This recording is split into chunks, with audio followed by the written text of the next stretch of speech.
So in the previous classes, we have covered like what is RL first of all, then what are the examples, what is TD learning, and these three concepts of map. Basically, what is map? Then asymptotic correctness, what is regret optimality, pack optimality. Today we'll discuss about this pack optimality in detail. We'll first go to the intuition behind it, then we'll discuss about it. Don't worry about that.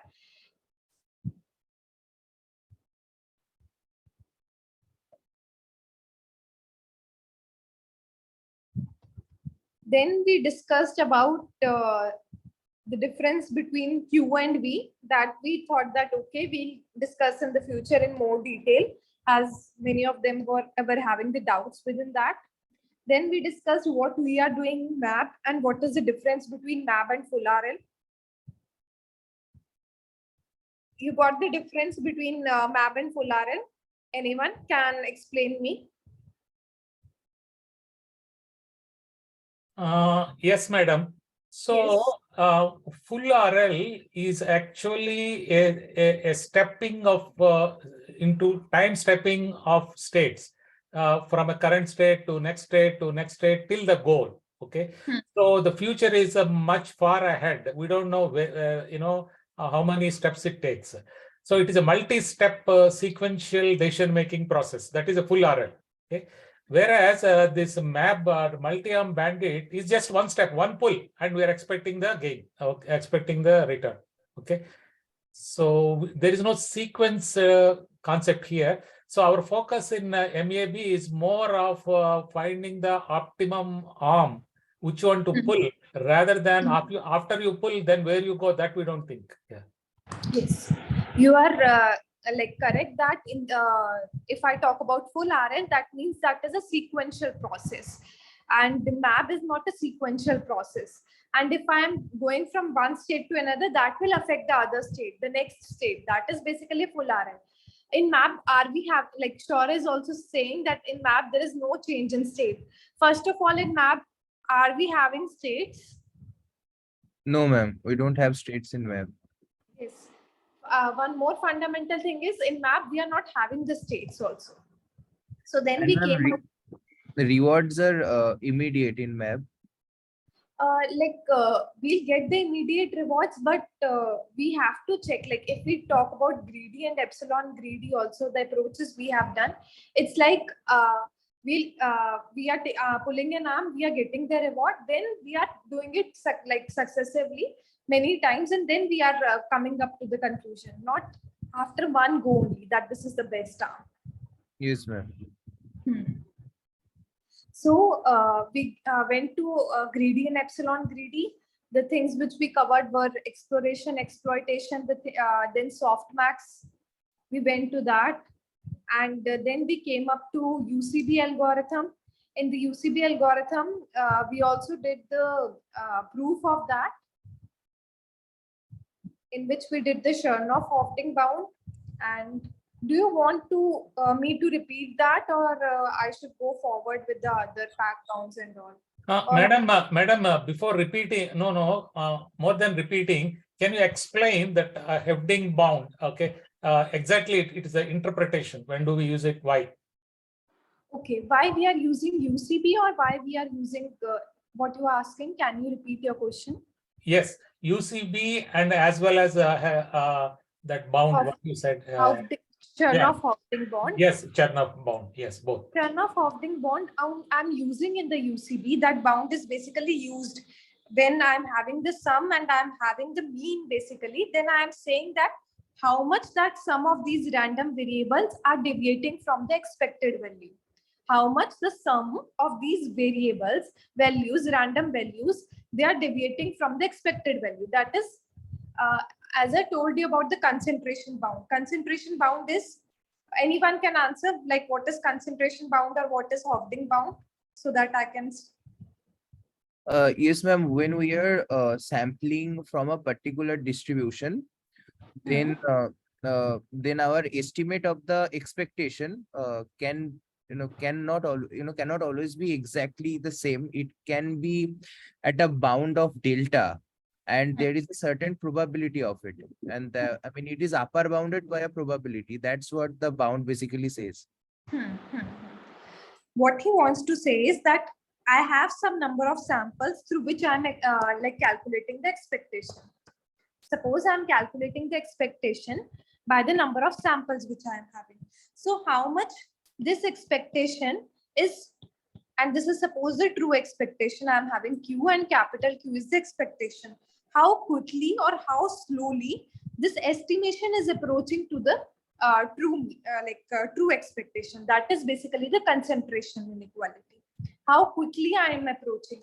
If I go to the Chernoff bound or Chernoff-Hofding bound, what does it say is that I have the sum basically, and what is the probability?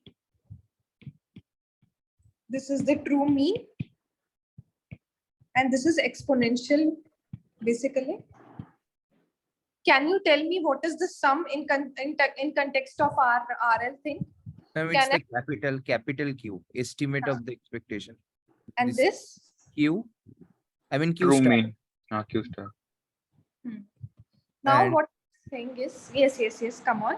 What is this? this is the error that we have in the estimation. Yes. Now this is what I'm trying to say, that how much this Q is far away from the Q star. This is the error. How quickly or how much the sum is basically deviating, the sum of the random variables is deviating from the expected value. That is what Chernoff-Hofding bond says me. Yes, ma'am. Now, coming to UCB, this is one of the map techniques. Like we have done greedy, epsilon greedy. Similarly, we have UCB algorithm, in which this is a technique like how should I select the arm, basically the optimal arm. That is basically the technique, UCB. Okay, one more thing. I'll today show you some coding examples, or I'll also send you the Google Colab notebook in a Slack group. The other TA has made that Slack group. I'll share that programming examples, and you can also share that if you have made. Madam, that means the UCB algorithm uses Chernoff bound, right? The UCB algorithm uses this Chernoff bound, correct? Hello? Hello? Can you hear me, madam? I think your mic is muted, madam. Pravleen.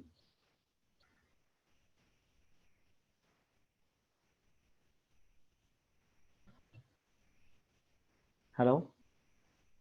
Your mic is muted. Yes, it looks like. It looks like, yeah.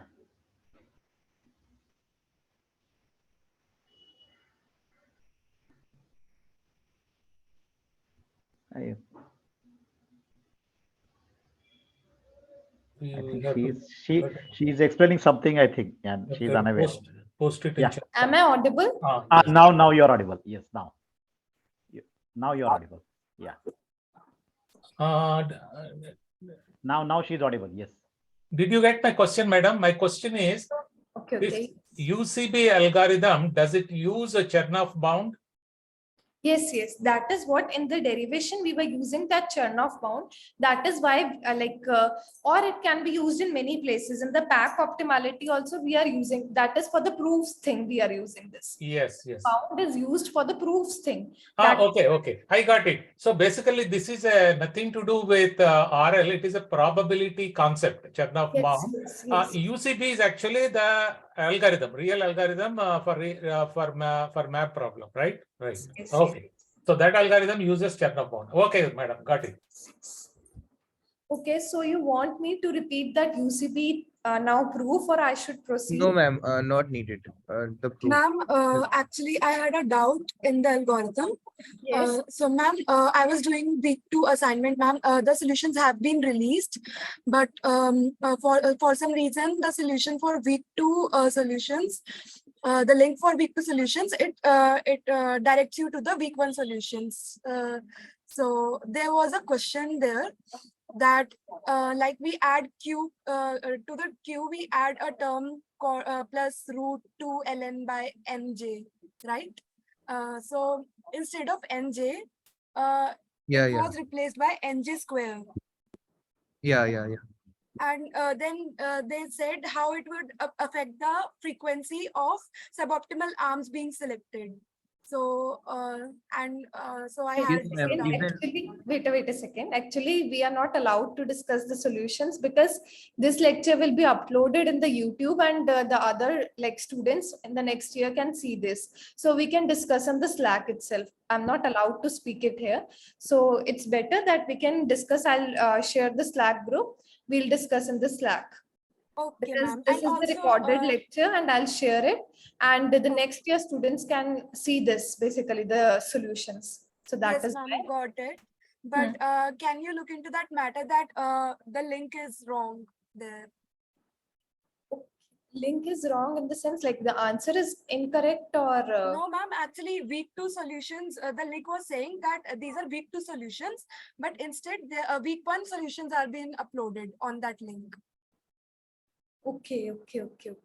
Yes, ma'am. Okay, I'll look that. Thank you, ma'am. I think I'm disconnected from the other ID. Wait a second.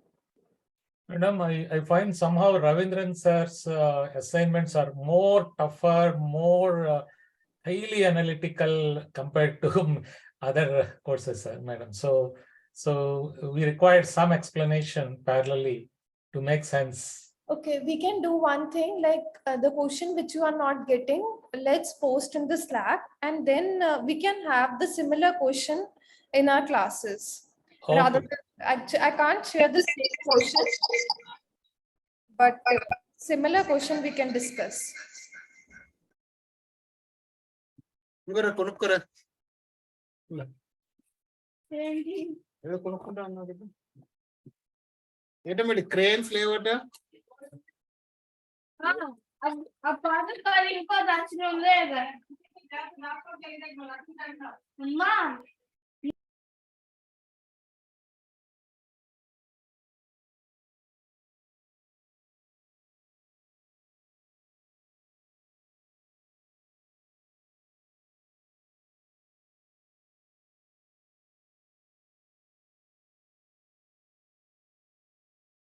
Ma'am, your mic is muted.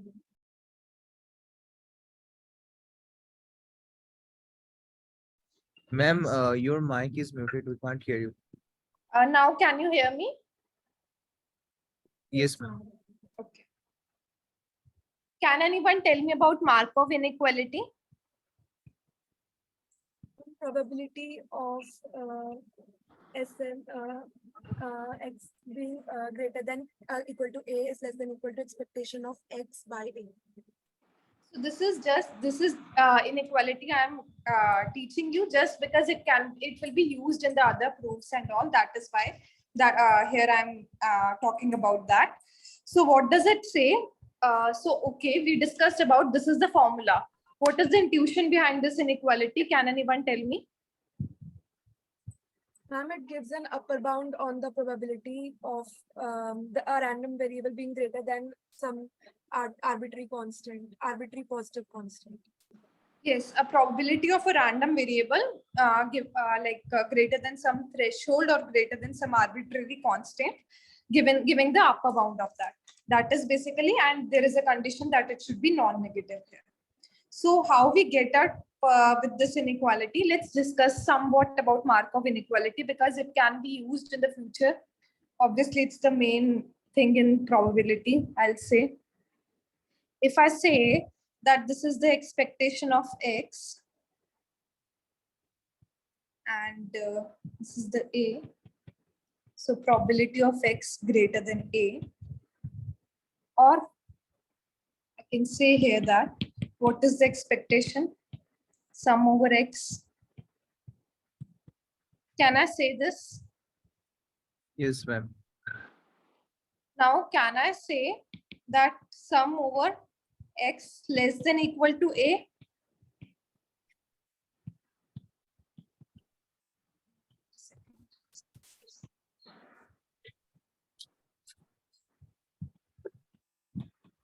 Is it the same? Yes, ma'am. That x less than a plus x greater than a, just I have divided this term basically. Yes, ma'am.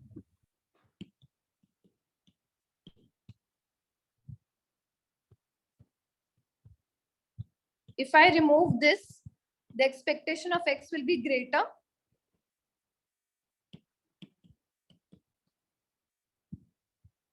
Yes, ma'am.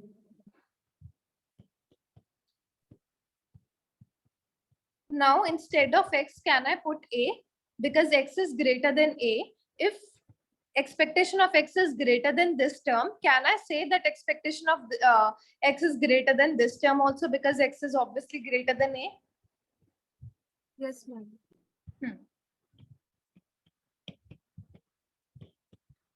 A is not dependent, so let us put this a out.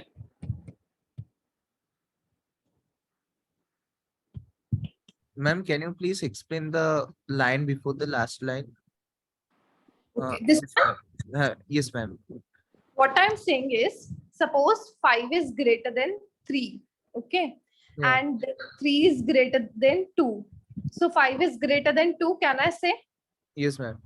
Now let us relate this.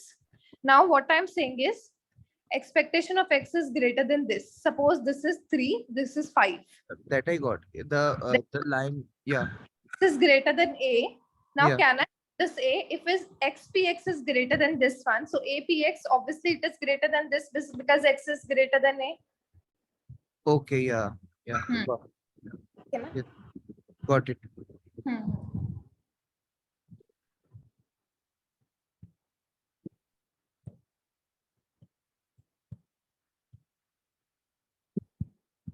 Just we came up with this Markov inequality. This was just a small proof which I showed to explain some expectation thing, how some, this you all know, that how this proceed.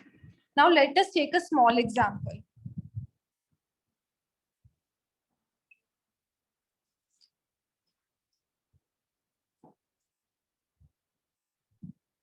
Okay, I think I'll give it this afterwards. Now coming to this Chernoff bound, we have done now union bound. Markov inequality.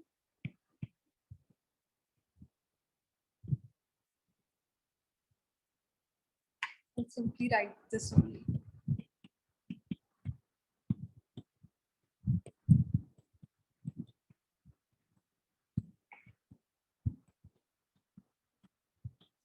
So you all know that A union B is equal to probability of A plus probability of B minus probability.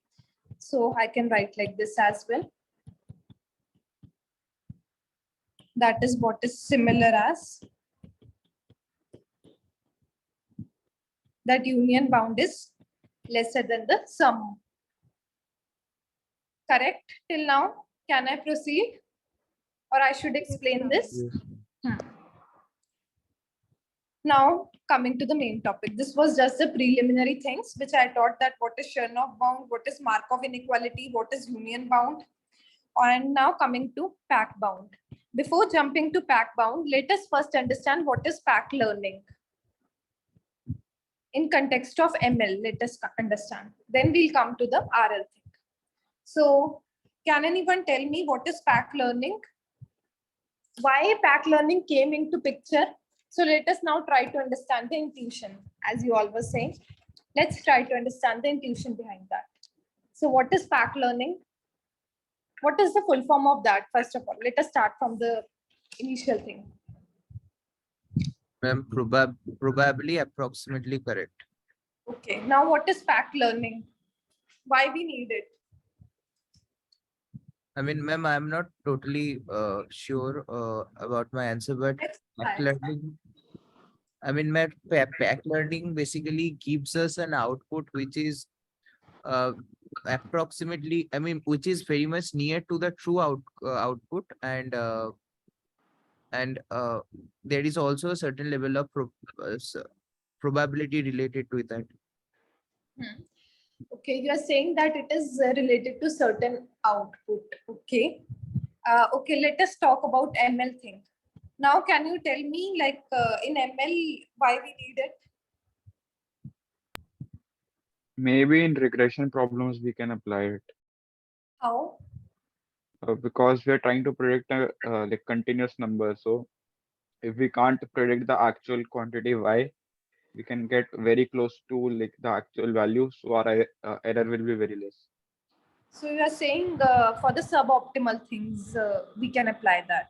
Am I correct? You are saying Yeah. this only? Yeah, like incorrect answer, but very close to correct. Suboptimal, close to optimal one. Madam, the true learning or the true function we can never achieve. So how close to the true is what is defined by how accurate is where we stop. Basically, it gives us the criteria where we stop learning and start predicting. You are correct in that thing where we stop learning. Basically, if I talk about the ML concept, we have some examples, and then we are saying that predicting a target function, having the training function. Can anyone tell me how many examples are sufficient? I'll not go in depth of this ML thing. I'll give you the material, just we'll get the intuition of it. How many examples are sufficient to successfully learn the target function?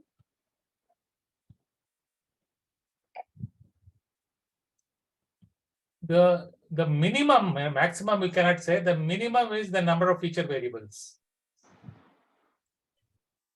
Is he correct? No, I don't know. I'm just guessing. Okay. Yes, I am also discussing. Okay. Till we can achieve Yes. graded descent at a like Hmm. at a realistic learning rate. Like Okay. That is a practical thing. Before doing the example, before doing that? Now I'm coming to the theory behind the ML thing.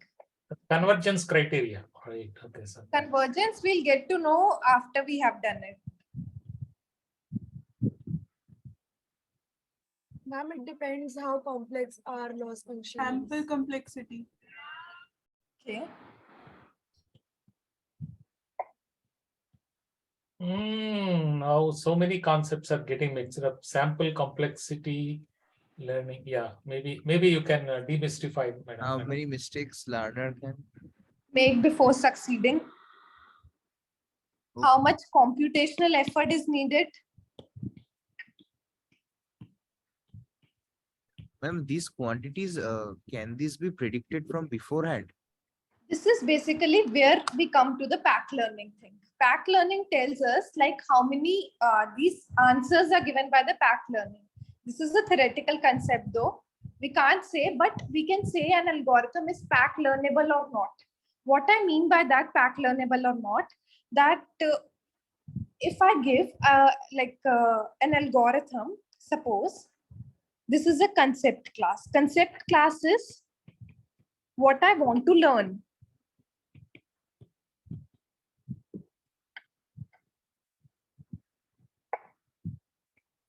Okay. Now I have an hypothesis. Hypothesis means I apply some algorithm, and this set of algorithms are hypothesis. Basically, one hypothesis I apply that I want to this is the target, basically what I want to learn here. A hypothesis is applied so that I can match with this concept class. So now I am saying that is that algorithm basically is that problem basically learnable by this algorithm or not? How much mistakes I can do it? How many samples I should need it? That is basically whole pack learnable thing. Let me share you something.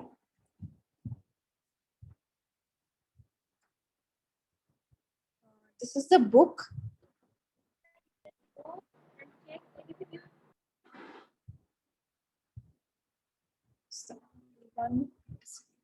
Foundations of Machine Learning. You can search here.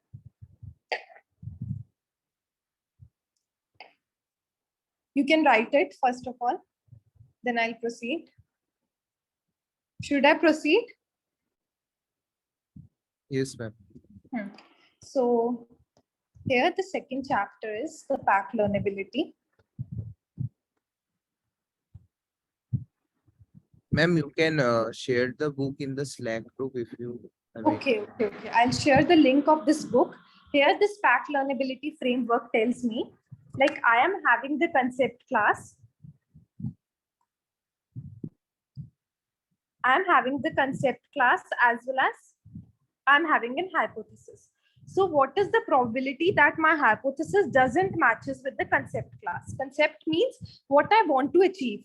Hypothesis means what hypothesis I'm taking, that what samples I'm taking. The samples I'm taking to achieve that concept class. And an algorithm which I'm taking to achieve that target class. That is basically that hypothesis, a set of algorithms. What is the probability that hypothesis is not equal to target class or the concept class? That is taken as RH here. That is the generalization error. And empirical error, as you know, that is the sample error. So that is why they have taken this. Now they said that pack learning is, we can't guarantee that hypothesis will not be equal to the concept class directly. Or as you were also seeing that we can't say that we have zero error here. So that is why we came up with the bound. Someone got this bound? Anyone can answer what is this bound? We have discussed earlier also. Professor has also discussed. Come on, let's relate it. Epsilon is the probability of error, and 1 minus delta is the bound that how much the probability will be correct. So now I said that RH is the error. So now what I'm saying is probability of the error is less than, I can make maximum of epsilon error with 1 minus delta of confidence, I can say. That is basically this pack learning here. And further, they have said that it is the polynomial function of this. So let's not go in that detail. Let's stick to this. Now they came up with, yes. At the end, the algorithm will come up with a particular arm, right? That will have, I mean, the reward of that particular arm will be epsilon distant from the true reward, and the probability is less than 1. Okay. Now this is basically ML thing that I am teaching here. Earlier, that is basically the RL thing. Now, wait a second, I think screen is not getting shared.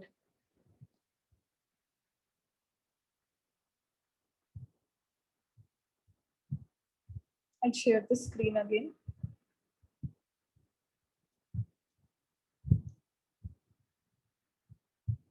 This is basically more of pack learning, more intuition about pack learning I'm trying to give you, that how the pack learning works in the RL ML thing also. Like they have given an example of this rectangle and said that it will fall in, or let us not discuss in that detail. I'm thinking that it will be tougher for you. Okay, they have, I'll request, like let us take as an homework only learning axis aligned rectangle. It is, they are saying that it is pack learnable. That is what I was saying, that like some problems are given to us and we are actually we have to tell that is that problem pack learnable or not. Pack learnable means I'll give you some samples, whether I can learn it or not. With any number of samples, can I learn that problem or not? Will that give me epsilon error?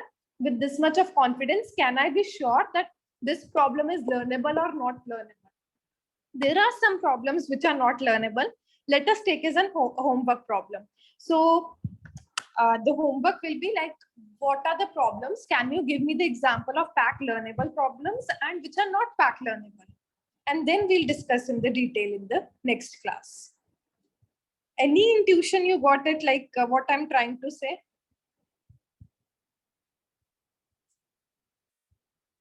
Yes, come on.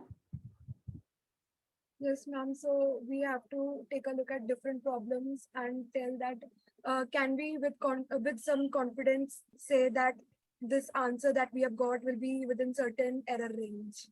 Yes, yes.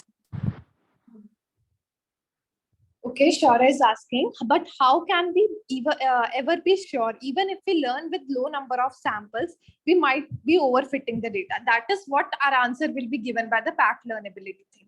that we have to be sure that we are epsilon pack learnable. So that is okay. Let us take into the next class. I'll give you I have given just a glimpse of that. And then let us discuss these problems, the pack learnable problems. I'll give you as a homework problem. Just read this, like it's axis aligned rectangle, and then they are saying that is this a pack learnable problem that can we find that can we find a rectangle within that these are the positive points, these are the negative points. Can we distinguish or classify them?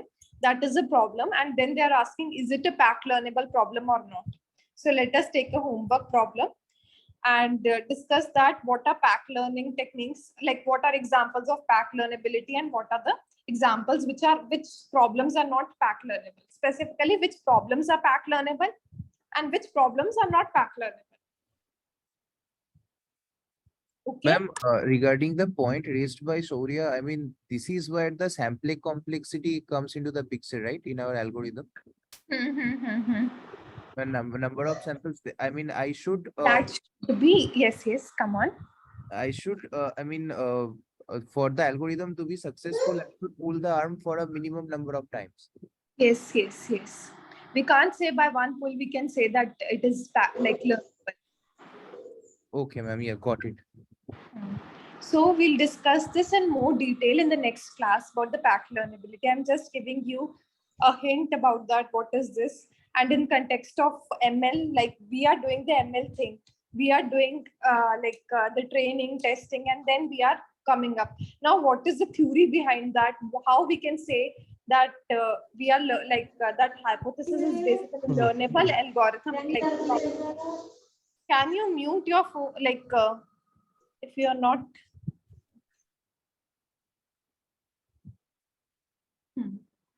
So we'll discuss in the next class more about this. I'll expect the answers in the Slack only, not in the next class. Like any examples which are pack learnable and which are not pack learnable. Is it fine? Yes, ma'am. Okay. Let's proceed.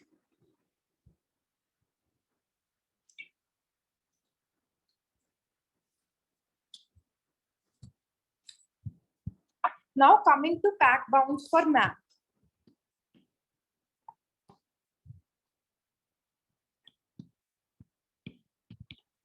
You got the definition. First of all, I want to ask you, got the definition of pack learning?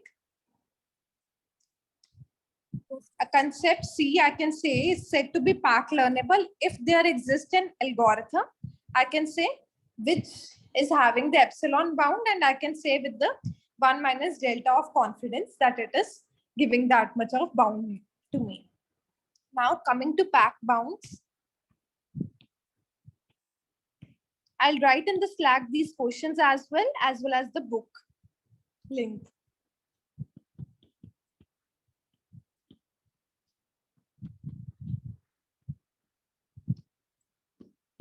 Now, if I talk about RL thing, it will output me an arm basically. Input epsilon greater than. Now I'll write that naive algorithm which is used.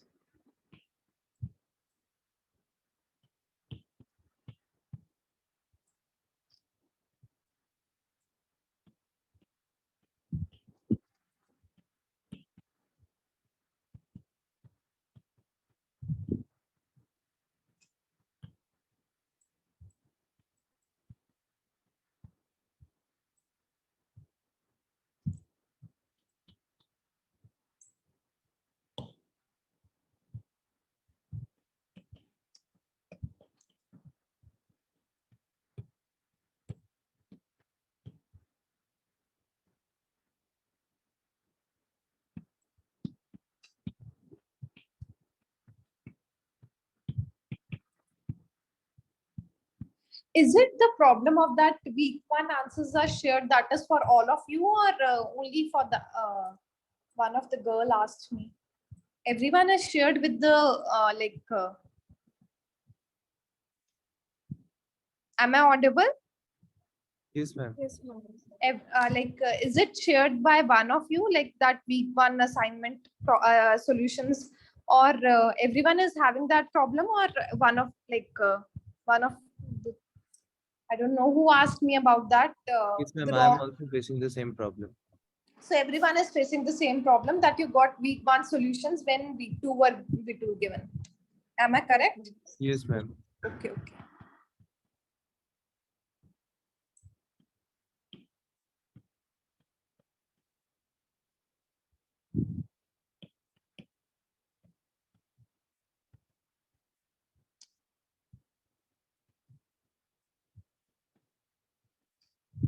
So can quickly anyone explain me and we can go forward? What is this fact-bound format algorithm?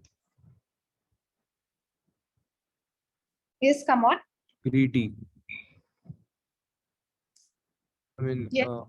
ma'am, can you please repeat the question? Can anyone explain me this algorithm which I have written? Okay, so in the context of multi-arm bandit problems, if we sample each and every one arm this minimum of L number of times, and we take the after sampling this many times, we will take the particular arm which is giving the maximum the estimate of Q star, I mean the reward. Okay, okay. So we'll, yes, you are absolutely correct. We'll keep pulling the arm multiple times, that L times basically, and whichever arm will give me the good estimate or good Q, that only I'll pull that arm. Like that, we'll play that. Yes, So ma'am. that's basically the pack bound. Now coming to the theorem. So do you want that we should discuss the proof? Ma'am, I just want, ma'am, the proof is, I don't have any problem in the proof. I have a little problem in the derivation of the sample complexity, that because it was not done. Okay, of the median elimination. Yeah, yes, ma'am, that particular one. I have to check that. I have also not solved it by my hand. Okay, I'll Yeah. check. Okay, ma'am. Okay.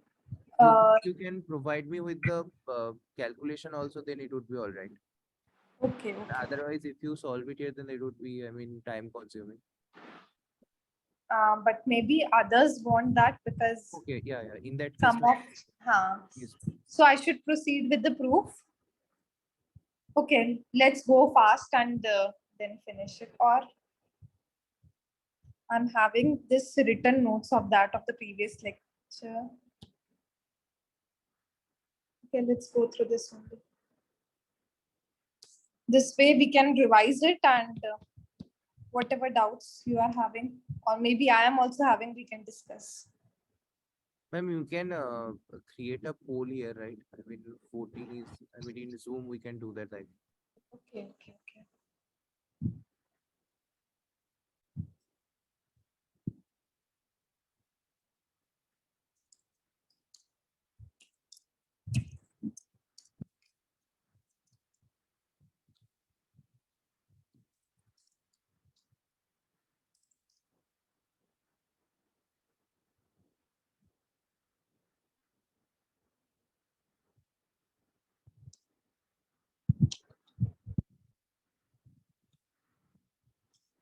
I think I have created it. Can you see it?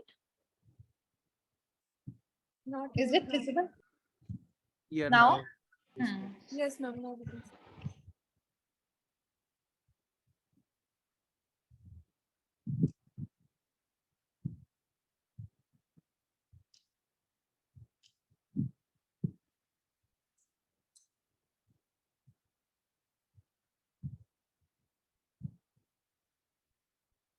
Only 8 have answered.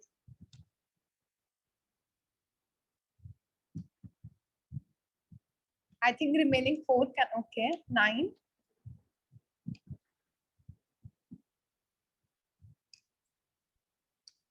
Okay, so 9 out of 12 have answered and 7 have answered yes, that let's discuss the proofs. So let's go with the majority.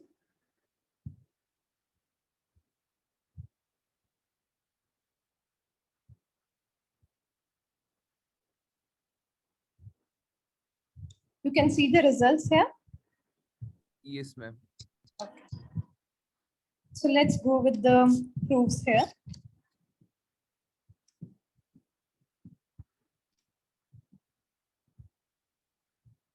So now going to the naive approach of the pack optimality, pack bound basically for the map thing.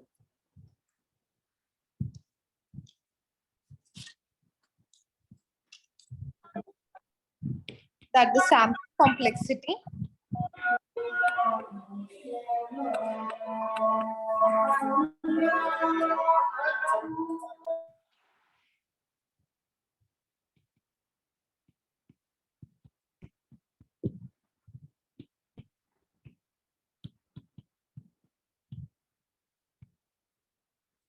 So let us go with the proof. I'll go quick.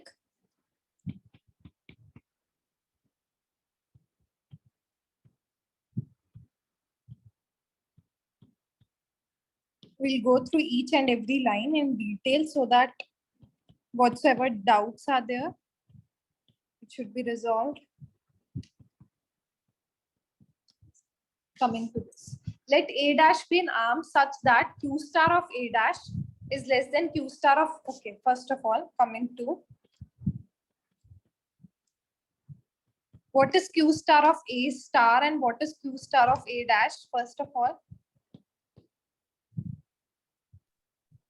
True expectation of the reward of optimal arm, Q star A star, and Q star A prime is true expectation of a suboptimal arm. Okay, correct. Now, what does it mean?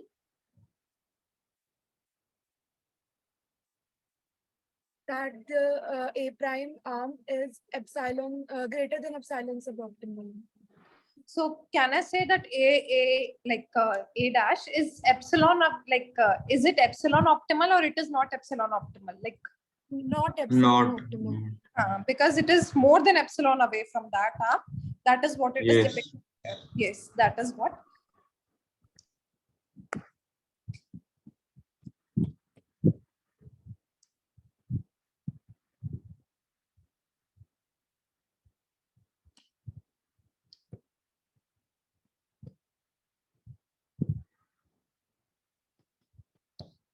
If this is the case, then what I'll pick, A dash or A star? Now, A what- dash. A dash. A dash is basically the estimated one, and Q star is basically the true one. And what I mean to say, like someone in the last lecture was asking me that why we are saying it is greater than A star, why we are not saying it is greater than all arms. Yes, ma'am. Like, can you answer me now? Yes, ma'am. That because we are using the greater than equal to sign, so it's upper bounded. It's a loose bound, I can say. Yes, Yes, it is ma'am. true that it is greater than all the arms. That day I also got confused. Then I realized it's simple. Like it's we are saying that it's loose bound. It should be at least greater than A star. Can I say that? Yes, ma'am. Yeah. So at least this condition should be satisfied for picking me A dash basically.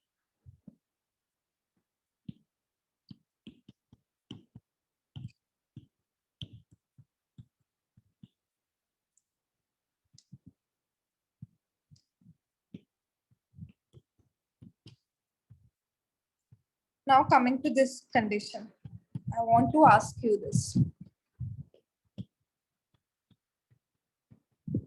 I'll first like pictorially represent it, then we'll discuss.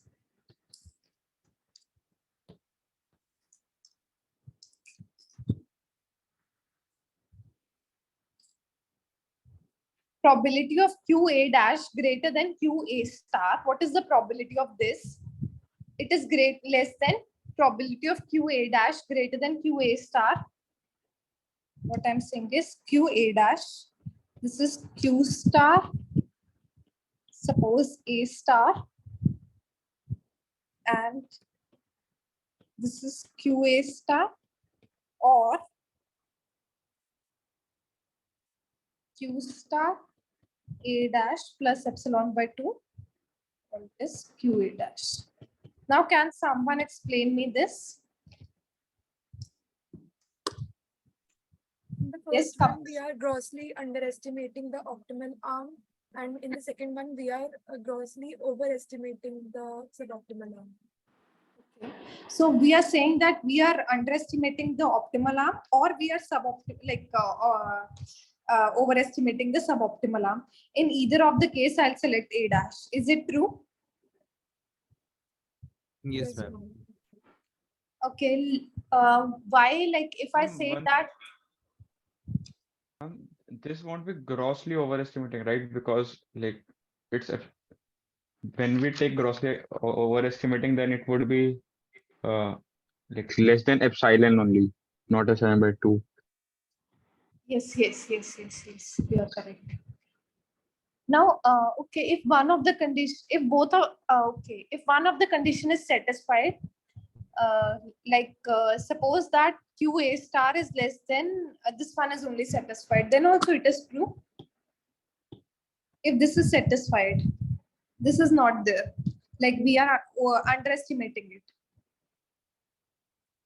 How then it is true?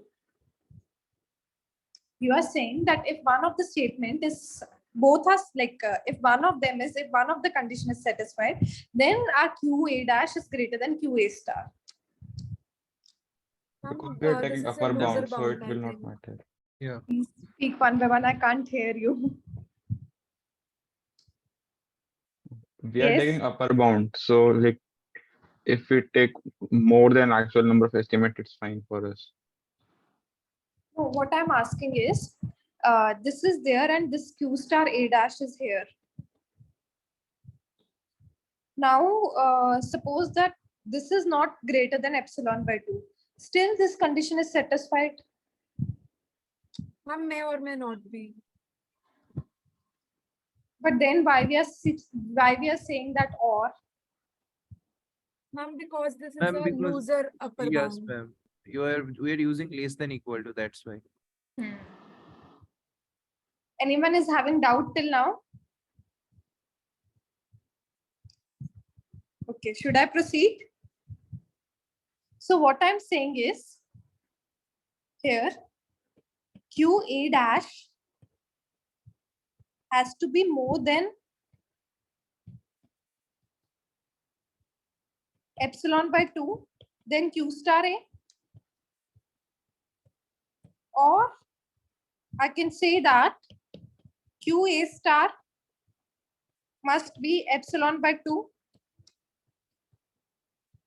below Q star A star. If any of the condition is satisfied, I can say that this probabilities of QA dash is greater than probability of QA star.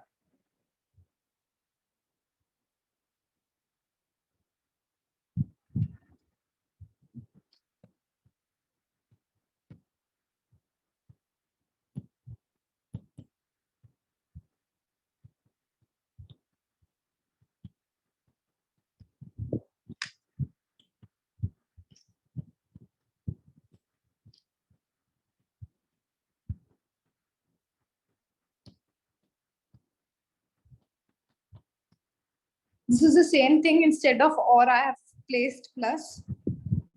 I think it's fine. Now what to do? Any bound, anything which you are relating? That Just turn up bound. is less than the union of that one, ma'am. I'm forgetting the exact term. Chernoff-Opting bound we can use for this. Yes. What is Chernoff-Opting bound? Let's first discuss like only the equation only. This is Ma'am, the sorry, Chernoff. sorry. Yes, I was wrong. I was going wrong. Yeah. You were saying of union thing, na? Union sum one. Yes, ma'am. My fault, yeah. Confusing. It's fine. It's fine. So here, what is the sum here? The capital Q, mu is the Q star, Hmm. and n is the number of time we have sampled, and if so, that is the error. Epsilon is the error basically. Yes, ma'am. So I can write it as e raised to power. So someone was asking me about Chernoff bound. Here we are using it. So now we can write it as e raised to power minus 2 epsilon, epsilon by 2 whole square and n is here, L times we are doing. So this is L plus the same value, so multiplied by 2.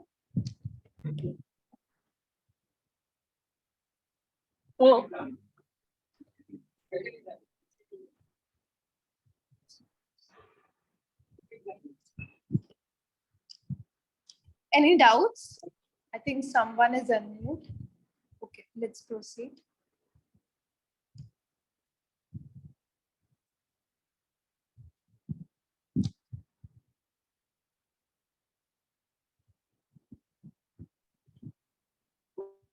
Now the L value is given to us.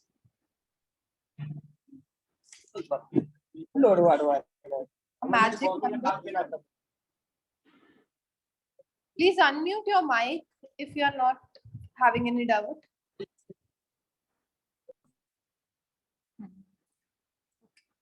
So we were given a magic number, this one, 2 over epsilon square. Let us put it there.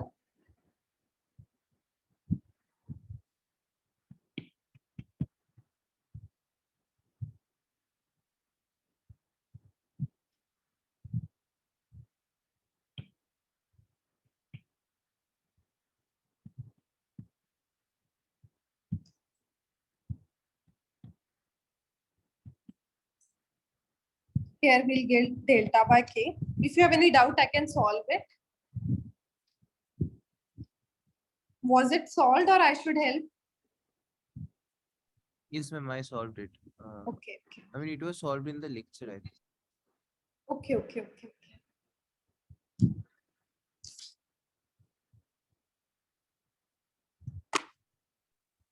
Okay. So Shora is asking, how do we come up with the magic number? Anyone? Ma'am, Ma'am, we want the probability of error being less than equal to delta. So I think that's how we Yeah. put a delta here. We wanted delta by k here. So Yeah. that's how I think the magic number came. So basically, yes, ma'am, the result is actually, I mean, enforced first.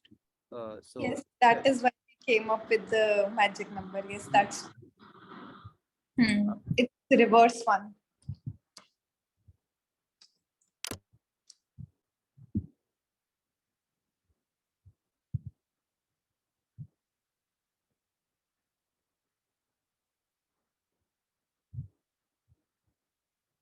I think screen is not shared.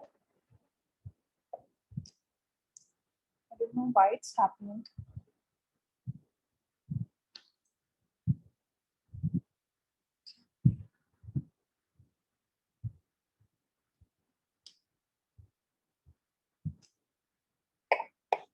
ma'am, will we be having the coding session today? Let's see. Actually, tomorrow he was saying me that he'll have that coding session, the other TA. If you Okay. want, then I can also have it. I have the Google Collab notebooks with me, which previous year I have done that. Or one thing we can do is I can share that notebooks with you. And if you still have doubts, then we can like discuss in the next class, write in the Slack there.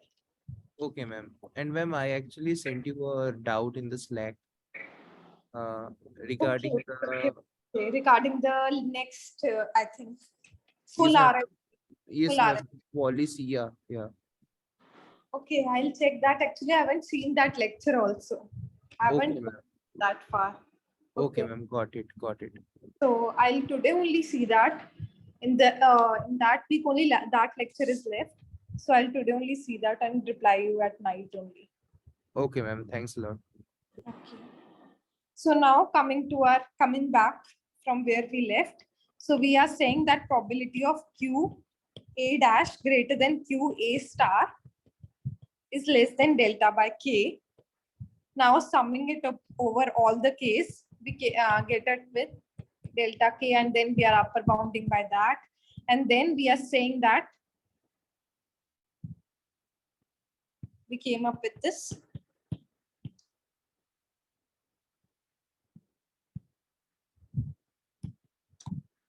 Now why we came up with median elimination algorithm, that is what it is lying here.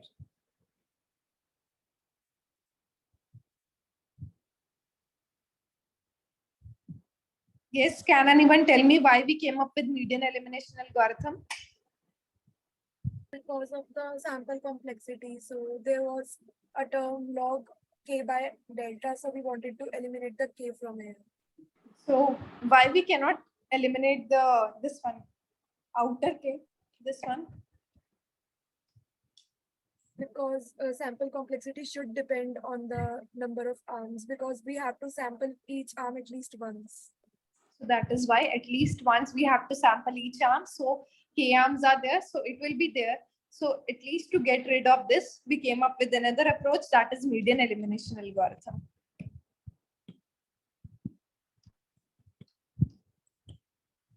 Okay, let's do one thing. I am having the notes. Let's study instead of writing of median elimination algorithm. I'm having the previous year notes.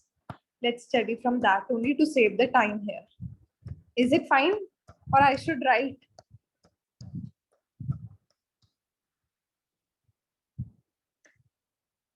Is it readable, first of all, the writing? Yes, please. Okay. So input epsilon is greater than 0, delta is greater than 0, and arm, we are out doing that. Now, I think it's not. Okay, let's go on. Can anyone tell me what is median elimination algorithm? Just by reading this.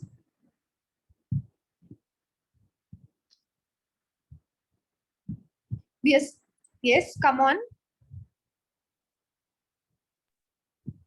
So now what we are doing in this algorithm is we are doing L rounds, and then we are pulling each arm, and then we'll eliminate half of the arms in each round. So whoever has a Q less than the median. That will we'll keep repeating this until we have only one arm to pull. Yes. Anyone else can also participate.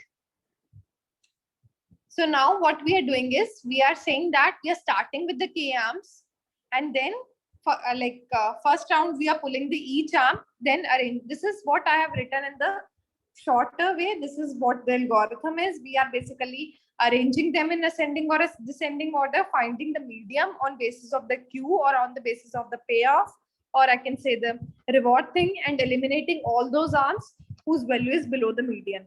And this step, which we are proceeding in the rounds, and this we are doing until we are getting the one arm only. So what is the probability they are saying? Now the question arises, can it be the case that we are eliminating all the epsilon optimal arms? So what they are saying is that eliminating the epsilon optimal arms, the probability is so small that when they add up, it is still less than the delta 3. That is what is. Do you got this? I have to write only. Ma'am, can you repeat this one? Let's write only. So now what is happening in median elimination? I'm first pulling each arm some number of times. So pull each arm some number of times. So there is a value which how many number of times? Let's not write it. Then arrange them in increasing or decreasing order.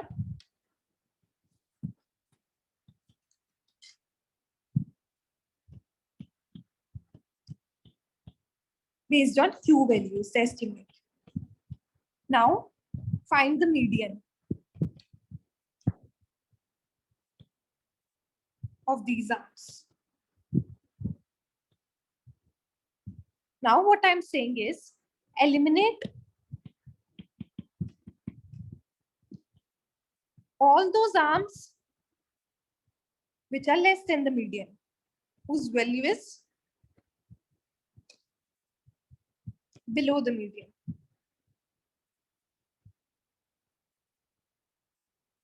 Keep going until only one arm is left. Ma'am. Yes, Ma'am, yes. What if, ma'am, let's say in the last case we have only 2 arms, and we just eliminated the best arm because it doesn't perform good at that time. So don't you think there is a problem in this? Okay. You're saying that only. Can I say that we are not only saying the best arm, we are saying epsilon best arm. Now what we are saying, only one arm will not be the best. Maybe the two arms which are left, that is also epsilon away from the other arm because two arms are left. If that is the best one, like I'm having the collection of 30 arms and I'm eliminating it, obviously the remain, like what we are thinking is the probability which will be the remaining 5 or 6 arms, that will be the epsilon best arms, which means they are epsilon, they are having the error of epsilon only. So it's fine that if I'm having the arm 1 or arm 2, both are epsilon best arm. One is much like slightly better than the other arm, but it is also having the. Are you getting what is epsilon best arm first of all? Yes, ma'am. The arm which have most probability of winning.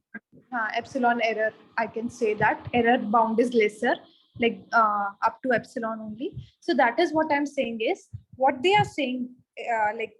You are saying, okay, let us say only 2 arms are left and we eliminate the best arm at the last round. Now what I'm saying is, when I am remaining with these 2-3 arms, these 2-3 arms I'm assuming they might be the epsilon best arms. One is better than the other arm, but still it is epsilon best arm. So it's fine that if somewhat like arm A is lesser, arm A is better than B, but still B is also good arm. So it's fine to pick the good arm as well, not the best arm, because it's falling in the region of the epsilon. Am I making sense? Yes, ma'am. Yes, ma'am. Understood. Thank you, ma'am. Now, this is the question which I'm asking that. Now I'm saying that I'm eliminating half arms each time. Now, what if I'm eliminating epsilon best arms each time, or I'm eliminating all the epsilon arms? I shouldn't eliminate all the epsilon arms. What is the probability that I eliminate all the epsilon arms? That is what I was asking before. Now, can anyone explain me what I'm trying to tell you? Can anyone explain me in the brief? Now you are talking about the probability of error, like the delta part of the pack optimal. So what I'm saying is, I shouldn't eliminate epsilon arms. What do I mean by that? That after every elimination, at least one arm with error within epsilon should remain. So probability of eliminating all epsilon arms, I'm saying it is very, very, very small. That is what here we are going to do that. Got the basic intuition now? Should I proceed? Ma'am, I wanted to ask how much important is the maths part? Like, do I need to remember all this for real application?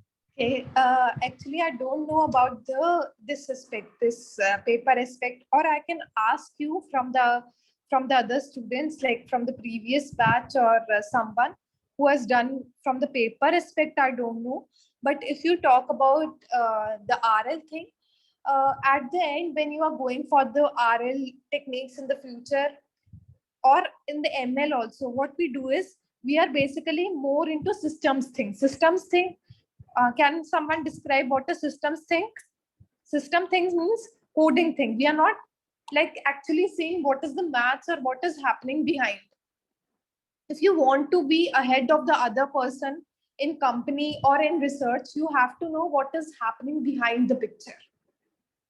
Okay. So like in the research also, there will be many, if you want to carry ahead your like a future in the research, then there'll be so many like these things that will be helpful there. If you want to go in the company itself in the future, like you also know that this chat GPT and all the RL things are like now like if you'll go only by the systems, then you can't like because everyone can now see the codes from chat GPT and everyone can do it. So be somewhat ahead from the other people. You have to know what is going behind the picture. That is what we need to learn here. Any other questions? Okay, let's proceed.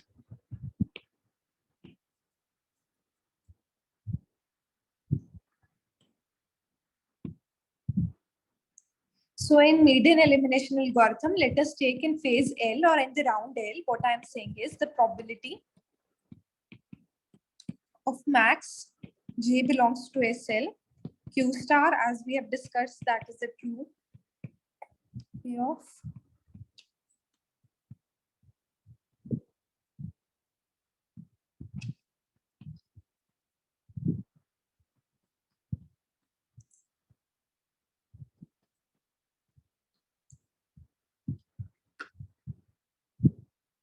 Can someone tell me what is this I have written? This is Lth round, this is L plus 1 round. Okay, now I'm saying at Lth round, I'm having this max. At L plus 1, I'm having this. Okay, let's suppose I'll write one more thing. If suppose,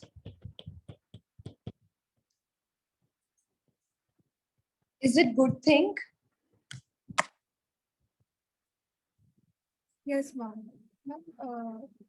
Second equation is good or not? So ma'am, J represents the previous level. So ma'am, this is not good. Why? Q star of J Because should we be are- greater than Q star of I, because it is the okay. If J is the next event, then this is valid. Okay, you are saying this is valid. Q star of J is greater than Q star of I. What does it mean?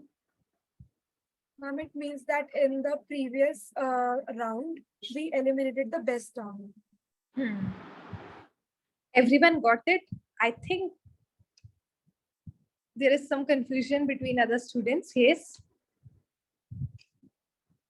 Ma'am, Yes. between I and J, which round was executed first? Okay.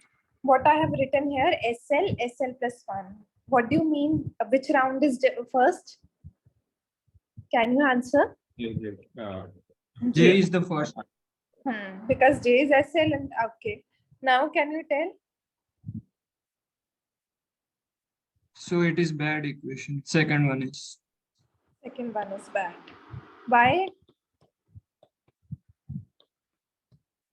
What I'm saying is at Lth round, I was having J, Q star of J is basically greater than Q star of I. Now I'm having someone else, which means that, and Q star of J is greater, still I'm having the max as Q star of I, which means I have eliminated the epsilon best term. That is what is here. Anyone having doubt? I just gave you just to check. Yes. How do Come we on. know we have eliminated, like, still it can be above the median value? If it is above the median value, it should be the max one. If it still exists, if Q star of J, it was at Lth round, and L plus 1, I'm saying Q star of I is the best one, which means that Q star of J is not there. That is why I'm saying Q star of I is the best one. Does Yes, it yes, make sense? yes. So that is just a small thing which I was. Let's come to our derivation again. Now Q star of J is less than Q star of I plus epsilon L. So what I'm saying is that was not any equation or anything. Just I was giving you the more understanding about it, how things are happening. Now I'm saying that this is the best I could have done in the Lth round, and this is the best term which I have picked up in the L plus 1 round. Now Q star of J is less than equal to Q star of I plus epsilon.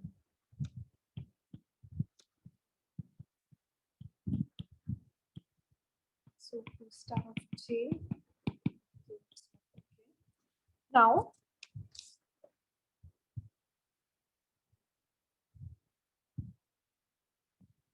can someone explain me now this equation? Ma'am, it means that this I arm, it will be within epsilon range of J. So it will be epsilon optimal. And the probability of getting an epsilon optimal arm in the next round is 1 minus delta n. I mean, it is greater than 1 minus delta n. Okay, yes. Now let us proceed.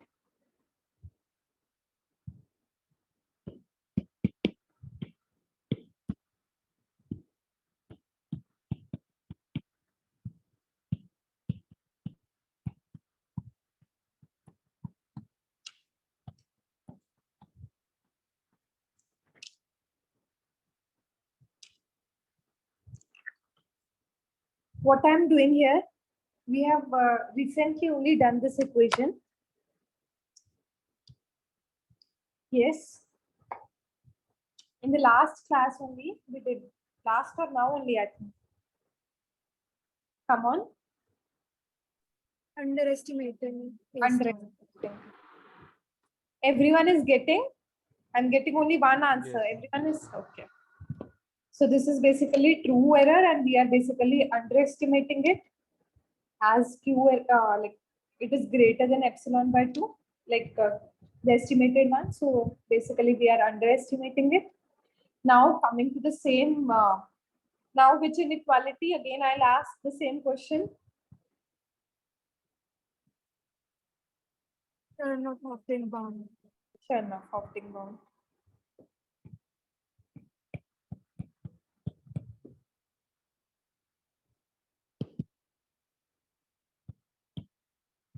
What is epsilon? Epsilon 1 by 2. This is event 1 I'm taking, in which we are underestimating.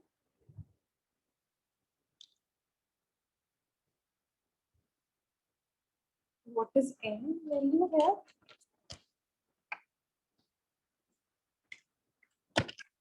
Okay, I haven't mentioned here actually. First round, they're pulling the number of times, that is basically, this is given to us.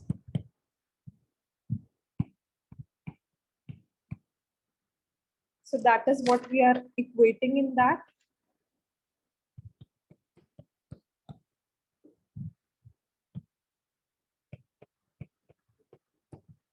After doing this, if you want me to solve, I can solve it.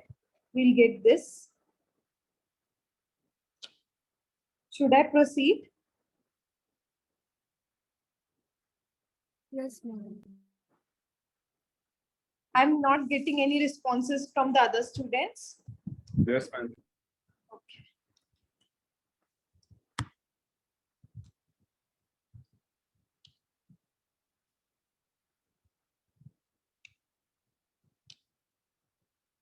Suppose event E1, which is event E1 is QA, like it is basically underestimating, it doesn't hold, and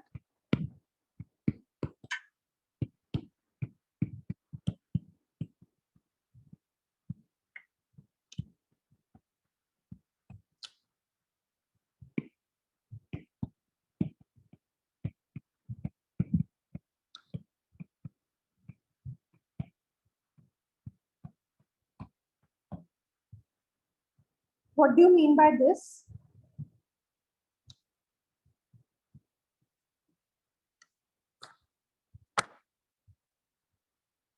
Come on. QJ is greater than equal to QL A star. What do you mean by this, first of all? This means that we are overestimating QJ. Kind of. Okay, give. What is this? Can I say given? What Given is that we are not underestimating A star. okay? It is less than delta 1 by 3. So when I will pick the jth arm, when I'll say that A star is like I'm picking the jth arm in the median elimination. When its estimate will be better than the best arm. Yes, yes. When it is greater than the like when it is better than the best term, only this is the condition or any other condition is there. Let us go back to median elimination. I'm not getting that energy from you guys. Am I teaching okay? Like, is it going fine? Yes, ma'am. Others? Yes, ma'am. Yes, ma'am. Yes, yes, yes, yes. Yes, yes.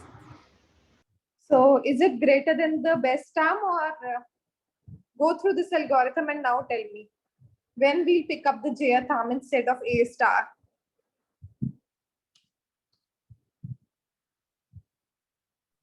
When Q value of A star is less than median and Q value of J is greater than the median.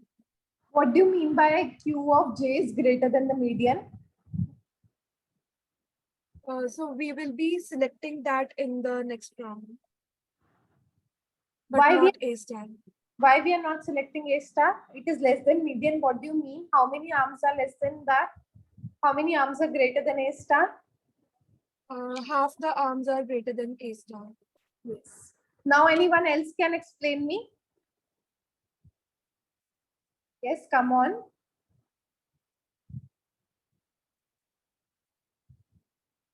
Yes, yes. Any rough idea what you are getting? Why I am pulling J star instead, like J, I mean, instead of A star? A star is not one of the the estimate of A star is not the top in the top half. So So am I and pulling the best arm, or I am pulling more than one arm? I am only taking one arm, or I am taking more than one arm? Not pulling all basically. arms that have whose estimate is higher than the median value, So if A star is not taken, what do I mean? that we have discarded the optimal arm in some other previous step. Why we have discarded them? I mean, it's because it was below the median, so we have deleted it. Which means more than half arms are better than that. Yes, ma'am. That is what I was expecting from you. Like not only optimal arm is better, like other arm is better than the optimal one. Half of the arms is better than that optimal one. Do you got it? Any doubts? Yes, ma'am, got it. Let's proceed. So now we are saying that half of the arms are better than that. That is why we are choosing the jth arm instead of the A, like A star arm is eliminated basically.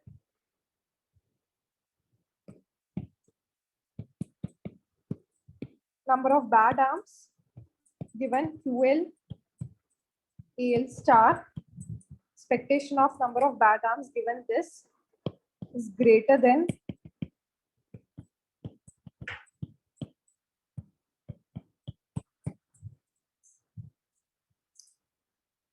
that is what is written. It is same thing.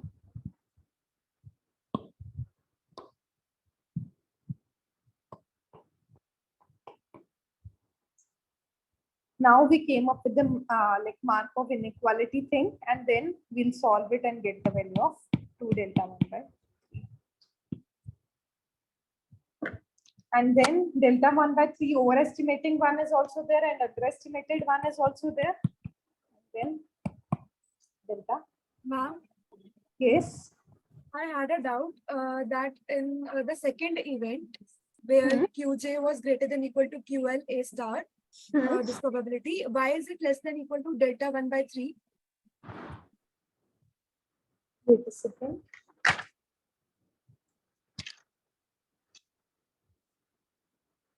How we got that delta 1 by 3? Ma'am, just above the derivation is there, I think. What was that? I wasn't present, ma'am. Sorry, I was AFK for a time. Okay, okay. So anyone else, what was delta 1 by 3? The probability of this event, Which event? that Q of we have underestimated it. Underestimated it. Now why it is less than delta 1 by 3? We put the magic number, the number of times we have sampled every arm, we put that in the equation of the bound.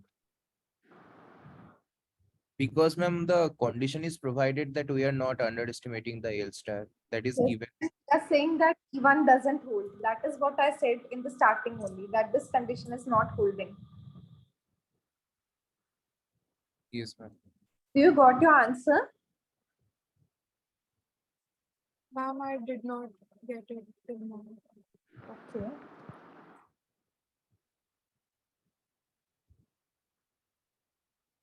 We are saying that delta 1 by 3, that event 1 is not holding here. Yes, ma'am. Now coming to this. What does this equation says? Yes, come on. That event 1 was not true, and still we discarded A star. Yes. Now can I say this? That is upper bounded by delta 1 by 3. Okay, and now I got it now. And Sure. I mean, the delta 1 by 3 is a small quantity. I mean, that's why this, right, ma'am? Yes, yes, yes. Okay, ma'am. So because of upper bound, we are taking it. Now I got it. Yes, yes. I want the answers from you only. Okay, let's proceed. Now we discussed about median elimination, pack bound, and UCB, epsilon greedy. Now coming to Thompson sampling. Again coming to this tutorial.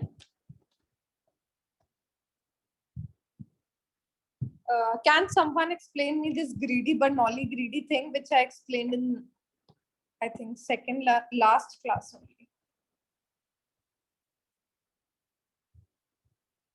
We did some numerical part also. Yes, ma'am. Check this Thompson sampling and check this greedy. What is the difference and how we are doing it? Ma'am, in greedy, we are always optimistic about the base star.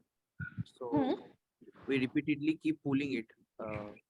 Now, can you check this Bernoulli greedy? When with the right one, ma'am. Okay. Left and right both. Left is Bernoulli greedy, that we are taking theta, alpha, beta, and then we are pulling the max one only. There we are not pulling the max one. We are doing the beta distribution. What is the difference between both of them? Okay. So here the, I mean, the sum is going to be 1.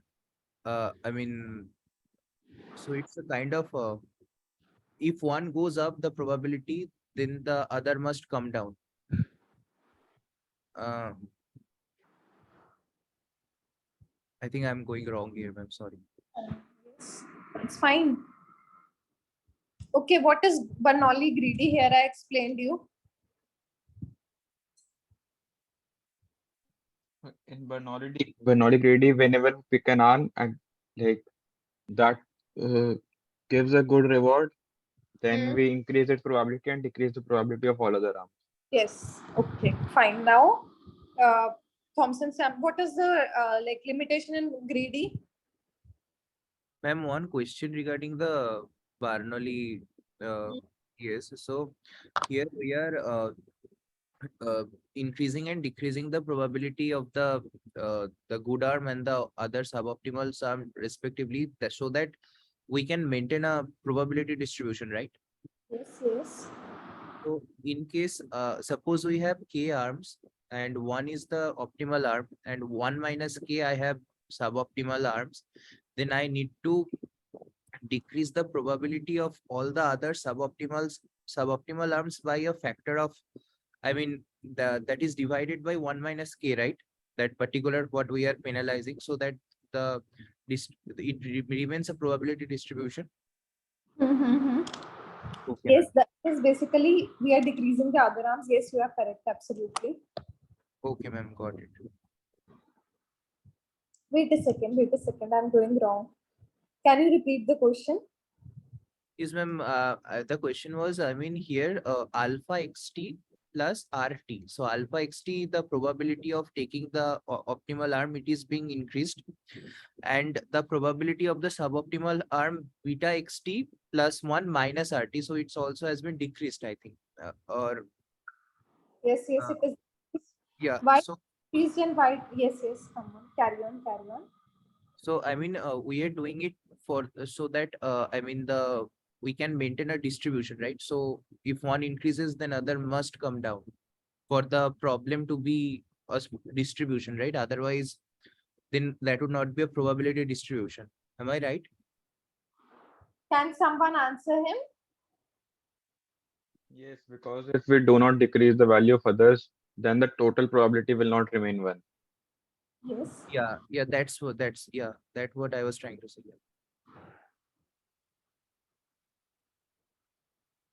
Are we picking one arm or we are picking multiple arms in this case? Are we updating one arm or we are updating multiple arms? We are Ma'am, updating we all are the arms. all the suboptimal arms, ma'am. If we have I mean k minus 1 suboptimal arms, if we have total k arms and one is optimal in that case.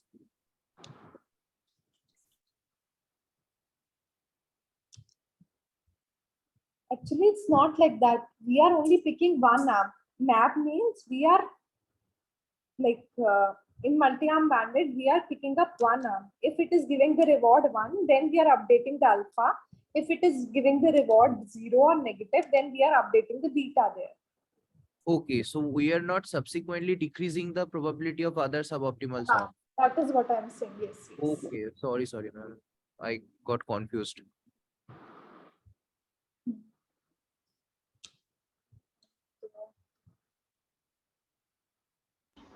You got it? Because now map is picking up not arms. Yes, Similar ma'am. is Now I but not got it. sampling. Now, same is with the Bernoulli-Thompson sampling. I'll first of all get to like read this article of the Thompson sampling. Has anyone read this Thompson sampling for Bernoulli bandit? Can you write in the chat or tell me? Anyone read this? Yes, ma'am. So in Thomson sampling, we are trying to estimate the distribution or expectation or the mean value by just pulling the arm time and again, just by sampling. We are getting more and more concrete or accurate information about the probability distribution of that particular. Okay, why we are switching from Bernoulli greedy to Thompson sampling?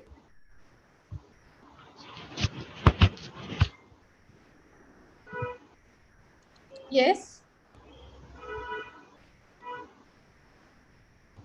In Bernoulli greedy method, the probability of pulling other arms other than the one whose probability is defined like which increases is like decreased. But in this, it is not. It remains same. Can you repeat what you're saying? Yes. In Bernoulli, the probability of getting other arms decreases because of increasing the probability of getting the arm which is giving positive outcomes. Yes, yes, yes. Or I But can yes, yes. Come but in on. Thomson, the probability of pulling other arms which are not yet pulled doesn't decrease. We are not. That is correct. That this is a differing approach that we are not. This is the diagram which I showed you. That suppose this arm action 3 is not pulled at all. That is why the action 3.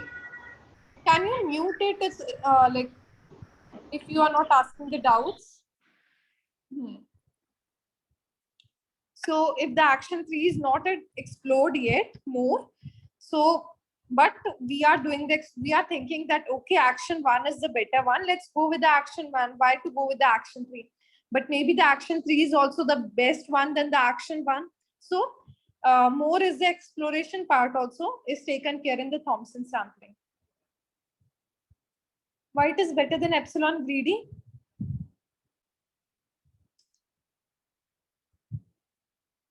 Yes. Ma'am, can you repeat the question? Why Thompson sampling is better than epsilon greedy? Okay, we know that it is better than greedy approach, as exploration is also done, unlike greedy approach. But why it is better in epsilon greedy? In epsilon greedy, we are taking care of that exploration also with the exploitation. Then why Thompson sampling is better than epsilon greedy?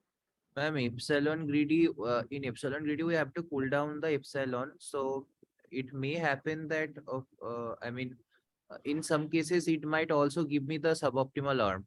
That because it doesn't matter how much we cool down epsilon, epsilon is still there. So there is a probability, the slightest probability that it will return me a suboptimal arm in the time of exploration. But in the case of Thomson sampling, the problem would not be there. We will be very deterministic about the good arm after a sufficient amount of sampling. Yes, you are correct. Now, can you program this Bernoulli, Thompson, and epsilon greedy also with the same technique? Is it fine? Like, what is there? The whole algorithm is there. We are given with suppose alpha is equal to 1, beta is equal to 1. What is theta here? If I say that is 1 over 1 plus 1, that is 1 over 2, that is 0.5 for all the case. And then we'll take the arg max of them. And then we'll update the alpha beta. Then we'll do it again and again. Let's take 5 arms. And let's take the same example. Where is it? I think I lost it.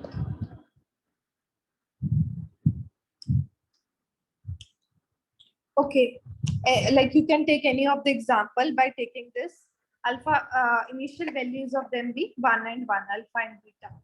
And let's take this and let's code this, both of them. Can you guys do that? And can you send it me to the Slack? I'll share the link. Yeah. Is it possible? Yes, ma'am. Yes, ma'am. Ma'am, I have already done the greedy and epsilon greedy thing. I I checked it. sent It's you. fine. It's fine. It's fine. I checked it.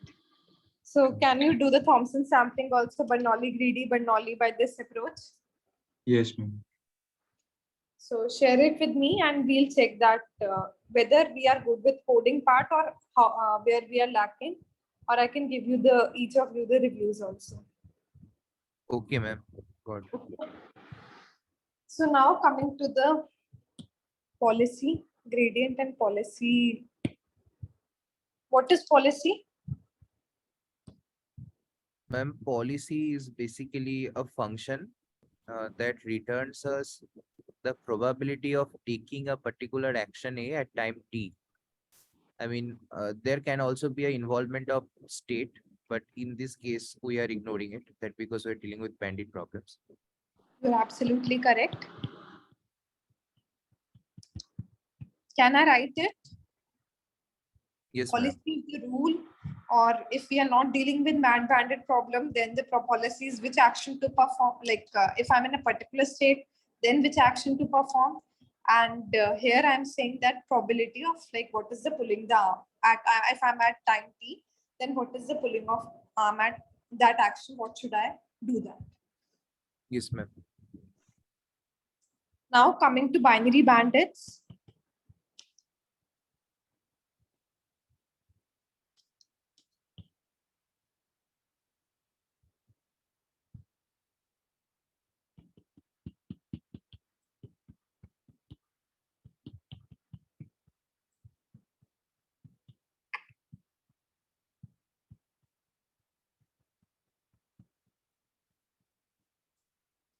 Can someone explain me this?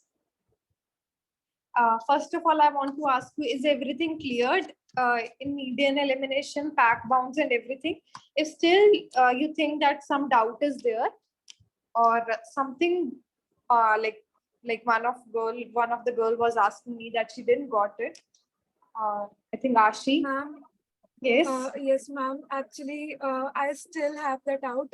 I'm thinking, so my interpretation is that in event 2, we are overestimating QJ. So that Yes. is why with the help of Chernoff bounding, we got delta 1/3. Am I thinking correctly? Yes, we are okay. Let's go. Or let's do one thing. Come to Slack. We'll discuss in the Slack in more detail. Okay. Okay, Because ma'am. I have to go in like I have just started. We have just started the week 3, and this is the week 3. We are already going behind. So let's go ahead, and then we'll discuss these doubts in the Slack group. Is it Okay, fine ma'am. for you? And Yes, ma'am. so the others, whosoever are having the doubts, they can discuss with me in the Slack. Ma'am, can you please resend the Slack link? I was not available in last class. I haven't sent it actually. I mean, it would be better if you resolve the doubts on the general section, then it would be, I mean, Yes. Not individually. I'll not individually resolve the doubts so that other can also see. If someone posted me personally also, I'll resolve it in the general section only. yeah, I mean, even I can have some doubt, I think, in that particular case. Okay. Yeah, that's why. Just message me because I'll forget otherwise. Like, Okay. yes. Okay, ma'am. So,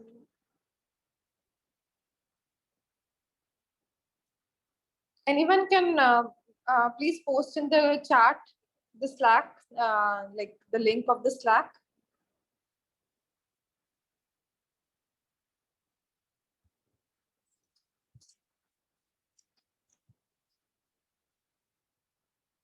Yes, or I have to check.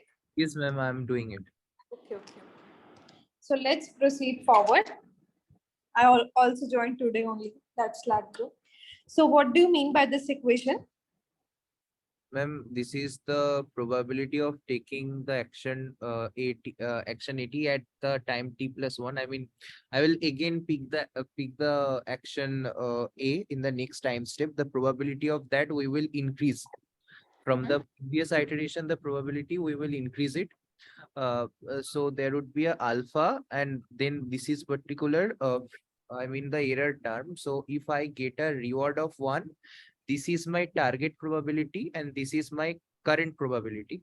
So target probability is 1. So we will be like if it gives me a 1 reward, then I will want the probability of it to become 1. So like this is the updation policy. I can say new estimate is equal to old estimate plus step size into target minus the old estimate. Yes, ma'am. Yes, ma'am. Everyone got it? Please interrupt ma'am. me. Yes.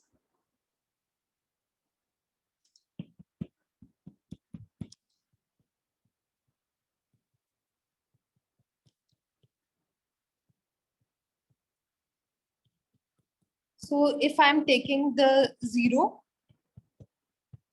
like this is the suboptimal arm, or the other arm I can say where A dash is not equal to AT here, and I'm taking is 0 here.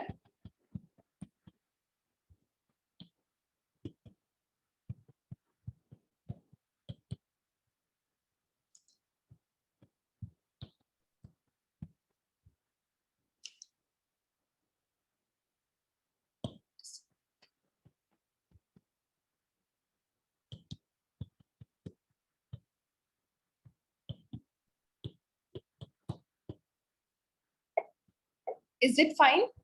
Yes, ma'am. Ma'am, here I have a doubt that, ma'am, we have for 80, we have kept the policy that the target reward is 1. And for A prime, we have kept the policy thinking that target reward is 0. So we decided that randomly. So we said that this arm would be 80 and this would be A prime. Yes, that is totally random here. That AT and A prime. Okay. Now then they have taken the reward 0 and the beta is there. Beta Actually, the first equation, pi t plus 1 equation, we can represent it using the recursion formula like and like it is exponentially resistancy weighted average. We can be represented in that way. If we just replace 1 with the reward, actually 1 is not always here. We are representing pi as a probability. Because of that, we are using 1. We are not using, I was also thinking we are not using 1 as a reward basically. Why Yes. 1 here?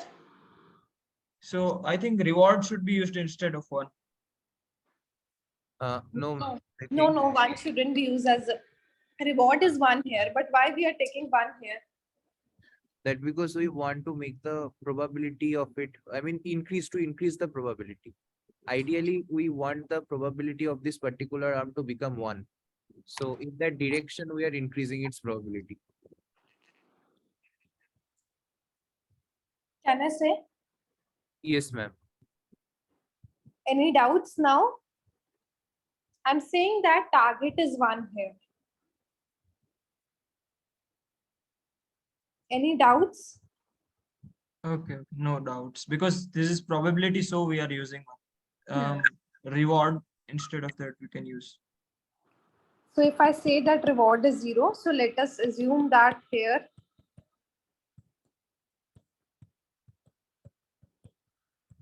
I'm taking the reverse here.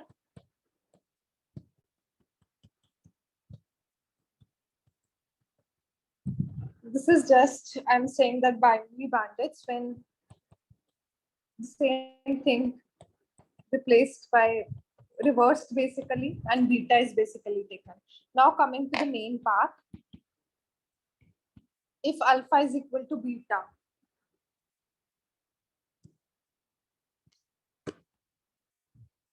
what is alpha? What is beta, first of all? Alpha Alpha is is how the we step reward size. the Yes, ma'am. like if there is if we get a positive reward, how we reward that arm, and beta is how we penalize that arm. So that is reward and that is penalty. Now if alpha is equal to beta, can I say that it is linear reward penalty? Yes, ma'am.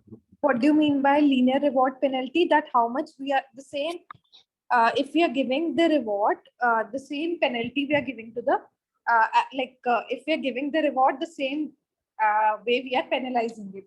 If alpha is greater than equal to, much greater than beta, here alpha is also very small here, then we are saying that we are giving, if the arm is performing well, we are giving much better reward, and if the arm is not performing well, we are giving the we are penalizing it, but not as that much as we are giving the reward. Then comes the beta is equal to 0, which means that we are giving the reward, but if it is not performing well, we are not penalizing it. So the professor also discussed a case, like suppose I have an arm which give me the reward of 0.3 and the other arm is giving me 0.25. So which one should I use? LR epsilon P, LRI, or LRP? Ma'am, LRI. Why? I mean, the probability of giving a reward is so less. So if we penalize it, then it will never converge. So I mean, it will oscillate. So I mean, we will just give priority to the rewards. Yes. You're right. Now coming to policy gradient. I don't know whether it will be completed or not in this short period. Okay.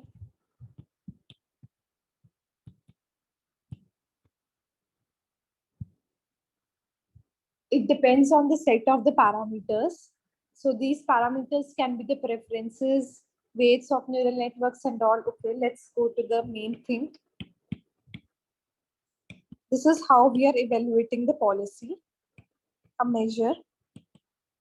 So here we are taking the measure as like, I mean to say how good is the parameter.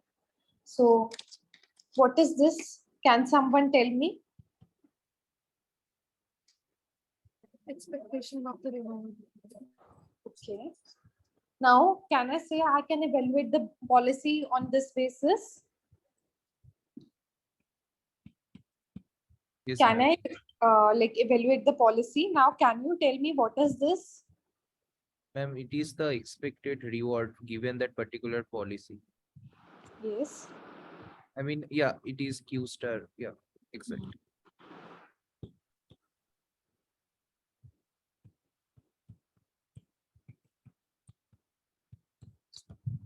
Now let's go through this. What is this? Yes. Ma'am, the first one is the true, the true expectation of that is associated with the arm A, and the pi A theta, this is the probability. Okay. So, So of the probability, I will take the action A. I will take the action A when I'm selecting the action according to some distribution theta.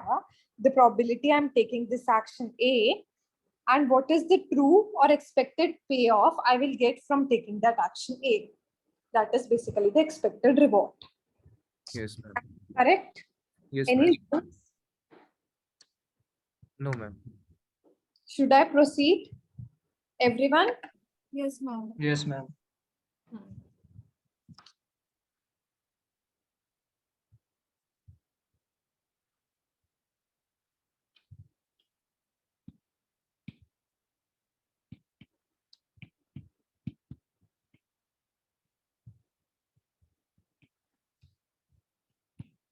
What do you mean by this? This is the performance metric. This is the grade. What do you mean by this?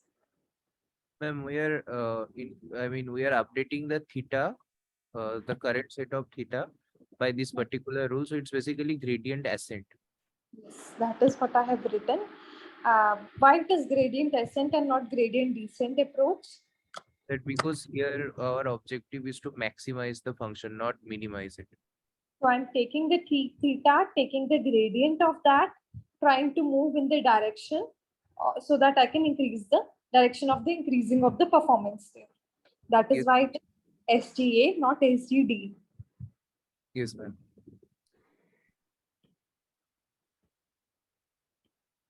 Okay. I'm saying this. Do we know this? Can we calculate this thing? No, because we do not have the true estimates. Yes. We don't have the true estimate, so we can't estimate this. So let us say that we take the gradient of this.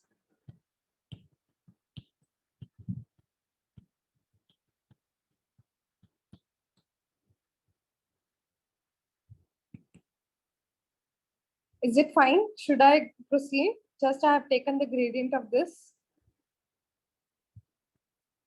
Yes, ma'am. That because Q star of A is not dependent on theta. We don't know, and yes, it's not dependent on theta as well. So that is why I have written like this. You are correct here. So here just multiplying and dividing.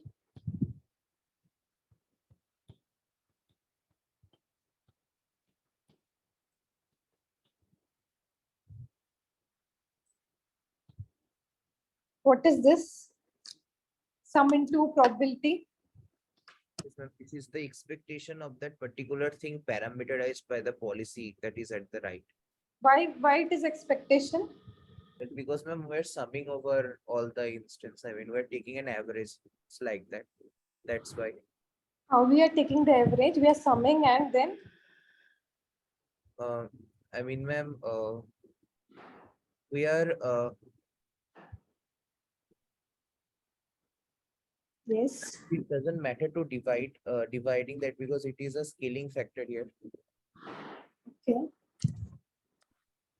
Come on. We are summing it. Then, but why we are taking why we are saying that this is expectation? Yes, someone else. Come on. This is statistical average with Pi? respect to pi. This is statistical average with respect to pi. Can you say Which that is this is probability multiplied by the sum yeah. only? So that is Yeah. why it is the expectation. Simple thing.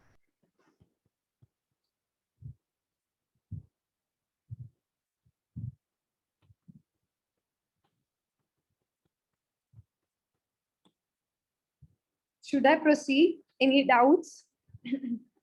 Mom, can you explain why it is expectation again? What is the sum into probability?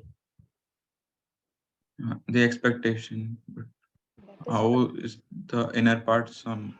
Like, Wait a second. This XPX, some summation of XPX. What is Sum expectation of X? into Yeah. probability. Yeah. I mean, for a the value that we have in the middle for a particular arm A, and it's also multiplied the probability that I will pick the arm A. So that's why it's becoming expectation, right? Expectation. Yes, yes, yes. You're absolutely correct. Got it, ma'am. Thank you.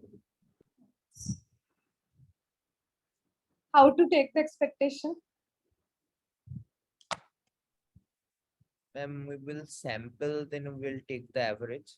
Yes, simple. We'll draw the sample and we'll take the average of that.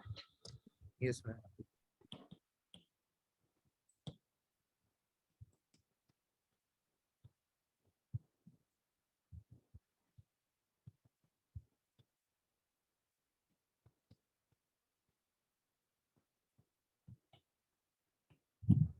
Can I write this?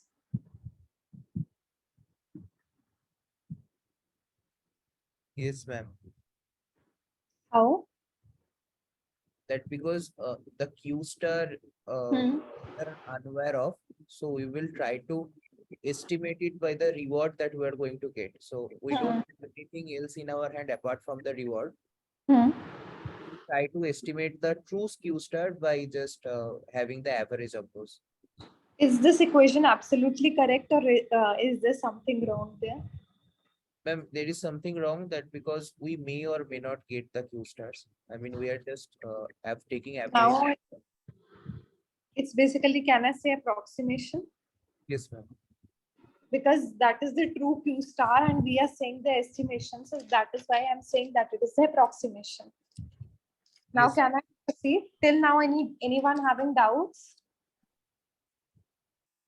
Ma'am, can I ask you one thing, ma'am? Here, can I also apply that particular concept of shifting bounds? I mean, so that I can so for a particular number of samples, suppose n, so I can find out the, I mean, the error between Rn and Q stars.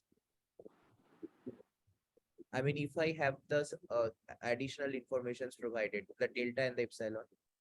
The thing is, we are not having Q star here. Yeah. So, So how? hypothetically, if we had, then we could, right? But if we had Q star, then why we'll do the expectation Yeah. thing? That's also right. That's also right. Well, mathematically, we could do that.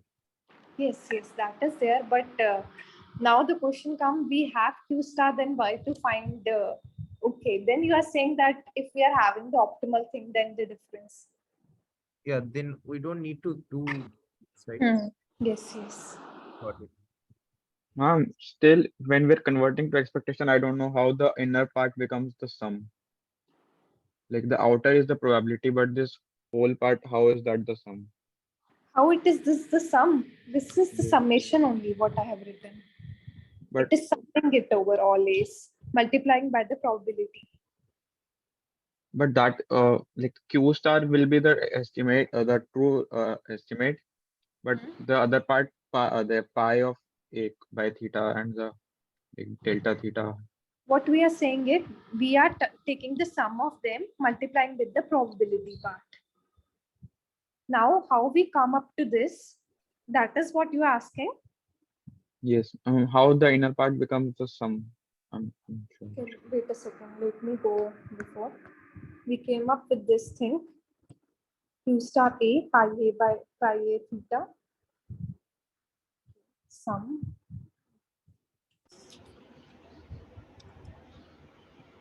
How we came up with this, is it fine for you? Yes, ma'am. We are basically summing it up, Q star, and multiplying with the probability part. Yes, ma'am. And then we are taking the gradient of it. Okay.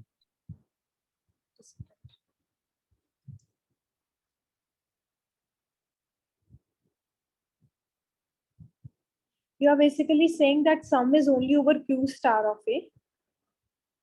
Yeah, why the other, like if I'm taking the other delta theta into pi A comma theta, why we including that?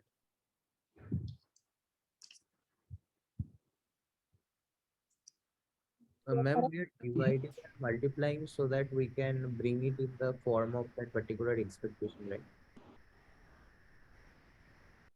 Actually, he is asking that this sum is also over this only. Uh, It is not actually over this gradient here. Am I correct? This is only the question you are asking. Yes, yes. no, I think it's over not only this particular one. When we are taking the derivative, if it is the function, then I think the summation applies over the total expression, ma'am.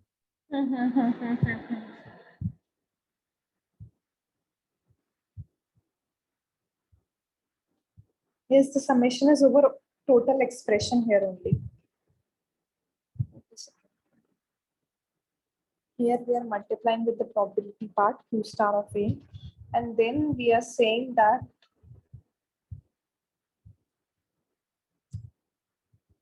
Ma'am, we can think of pi or the policy, something like a function like the softmax.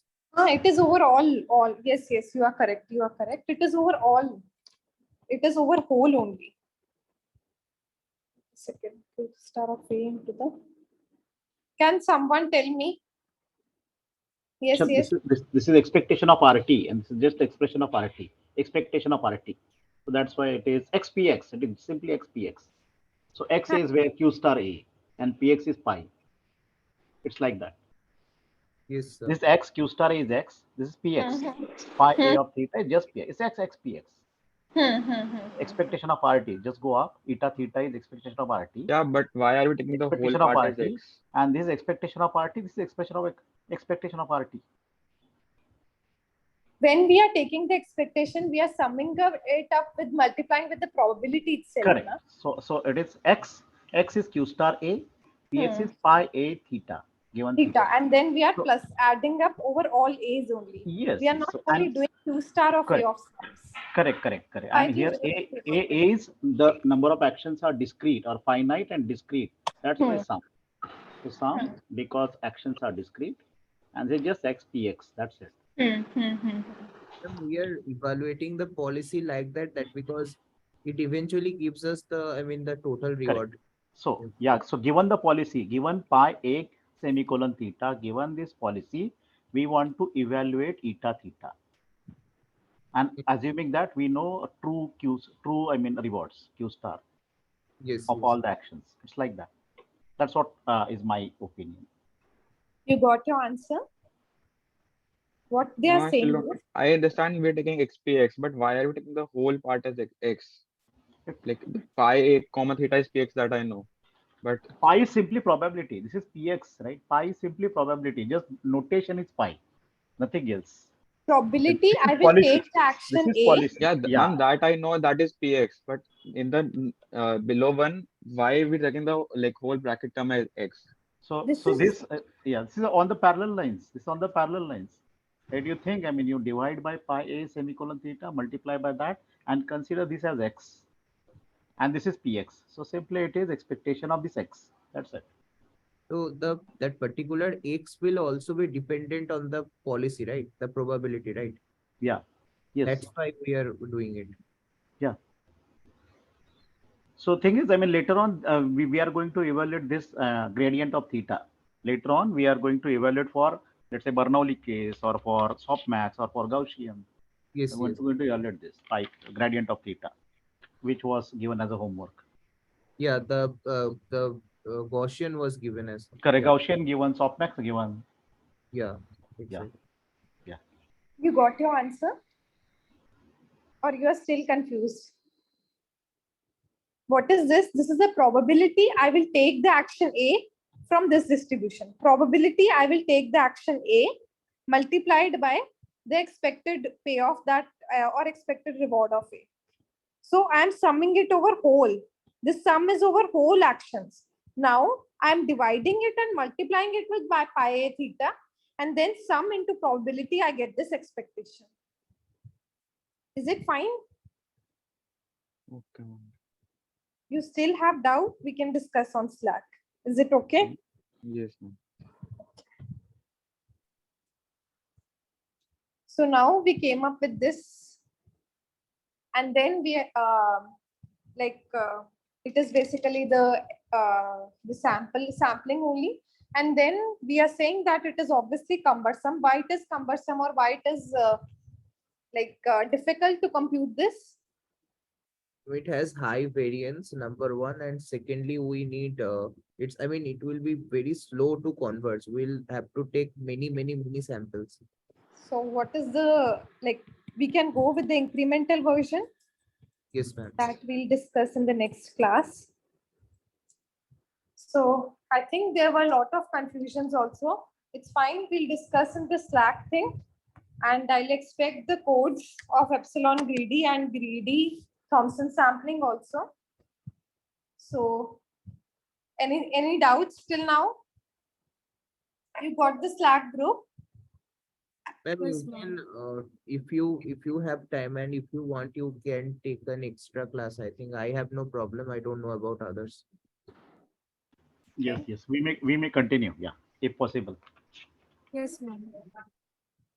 Up to you. Now, It's up to you if you okay. have time, ma'am. Okay, so let's continue only.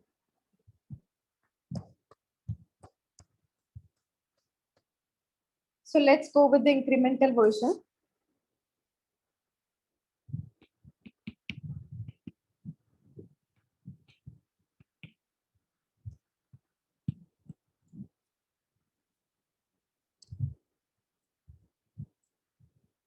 Is it fine?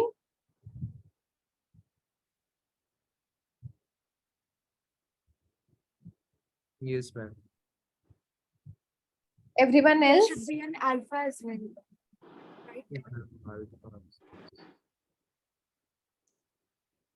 I'll write it and then. Okay, you are saying here. Yes, let's assume it's 1.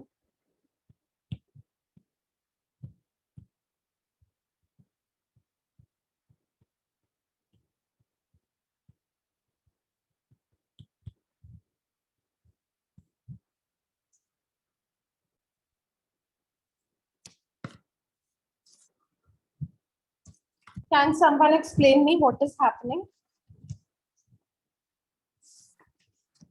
So we are previously it was a kind of a batch update. So we would Why it was batch update? 1 minute. Yes. because previously we would take the samples for a certain number of n times, Hmm. then we will update. Then again we will take samples from n times, then we will update. But here we are do the updates in every step. We are not. Yeah. Okay. And what is this delta theta n? Ma'am, delta n is the gradient, I mean, of that particular evaluation function with respect to the current policy.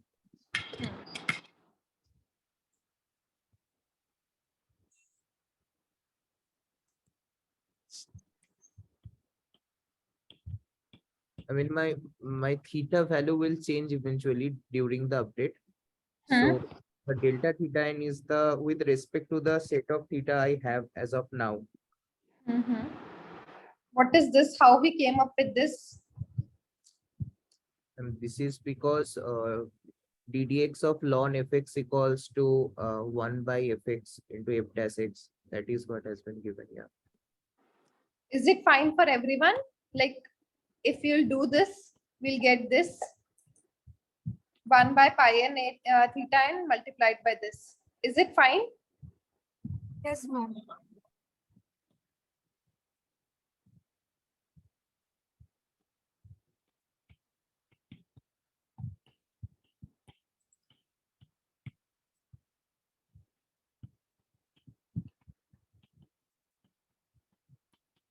So this is just a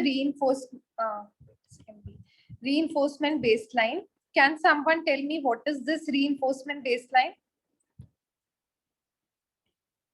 A way of like kind of shifting the rewards according to a baseline. So we want that if the reward is above this baseline, it is a positive reward or it is a positive feedback. And if it is below this baseline, it is a negative feedback. Yes, you are correct. Absolutely correct. And what is this incremental learning pole process? And this is basically, what is this called? Characteristic eligibility. Yes, ma'am. So this basically represents which particular theta is more responsible for the change. I mean, Yes. for which particular theta I am getting the maximum amount of the derivative, I will change more towards that particular gradient to reach the maximum. So the whole learning, incremental learning process is called Reinforce. Yeah. Ma'am, sir told that this particular has a full form, right? I also don't know about that. Anyone knows can tell me. I think I also don't know. I'll I'm check not required. I just so sorry that. for that. No, it's It's there in the paper. It's there in the paper given in the below link. Yeah. okay. Now coming to the next topic, contextual bandits.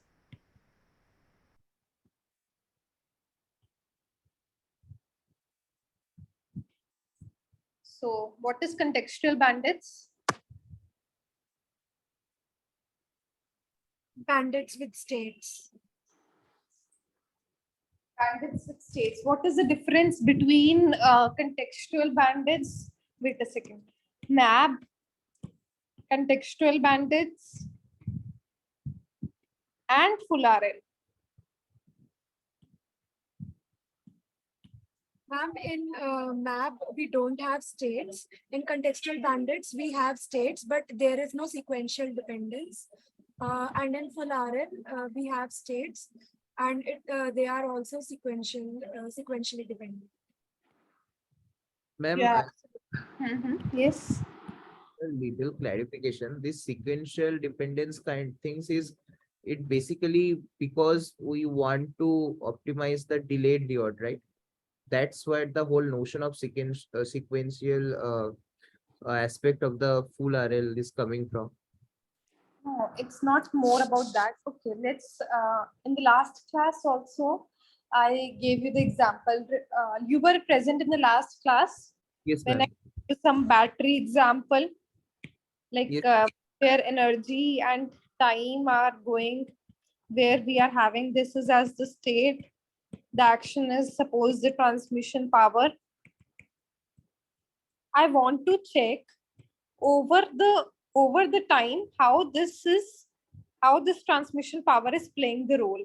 So I have the battery 5 like basically 5 Yes. watt, or it will go to 4 watt, it will go to 3 watt until I'm getting whole battery exhausted. This is how the state is working. So basically this will tell me, this state will tell me what action should I perform, the other state. Now I'll reduce my battery, then then this state will tell me. It is basically the sequence of action. We can't say at a particular instant we can decide. This action will depend on the next state here. Okay. I'll take an SG, I'll take an action, I'll get a reward RT plus 1, and I'll go to the next state here. By this action, I'm going to this state here. By Yes, this, the other action, I'm going to the next state here. Yes, ma'am. Yeah. So it is a sequence which is building on. But if I talk about contextual bandit, there is no such sequence. One is not dependent on other, but we are having the states. Okay, ma'am. Okay. Yeah. So if we only are concerned about immediate rewards, then we don't need to think of the sequential part, right? Sequential is basically, I will give you a state, you give me action. If I say no sequential dependencies, I give you a state, you gave me an action independent of what action you selected in another state. If I am selecting one action, that will influence the other one. Can I say that? No, ma'am. If it is not influencing the other action, that is basically no sequential dependencies there. Okay, ma'am. Got You're it. taking an input, you're going to action, getting a reward, then moving to another state, then taking another action. Now this action is not influenced by the previous action which I performed. Okay, ma'am. Got it. But in the full RL, my current action will be influenced by the other action. Now, Yeah. suppose my battery was this much, my battery got more exhausted because of this action. Now I'll change my action because I got to know, okay, my battery is getting exhausted more by this action. I have to now keep my battery like lesser. Then I'll take the other action. My A2 is getting influenced by A1 here. But now in contextual bandit, my A2 is not getting influenced by A1.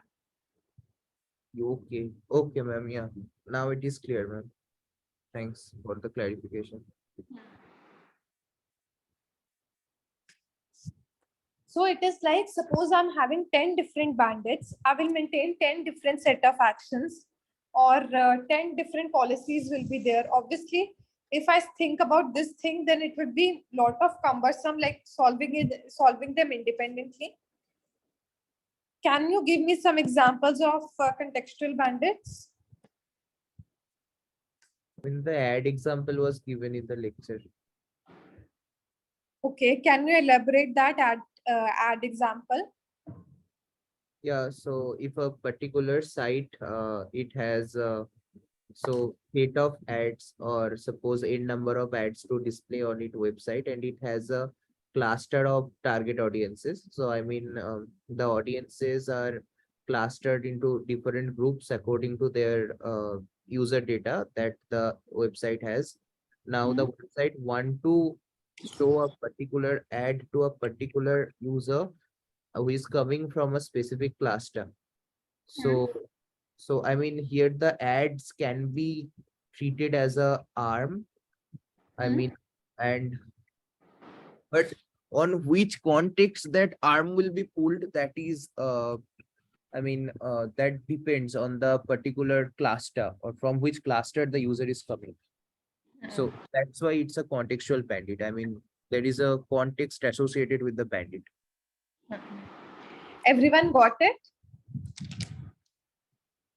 Or I But should ma'am, I actually I got a doubt in this case. So what Sir said is we are going to parameterize the ads or the set of ads in such a way for a particular user, or user coming from a specific cluster will be shown the relevant ads. Now this parameterization, will it be done through some number of weights through a neural network?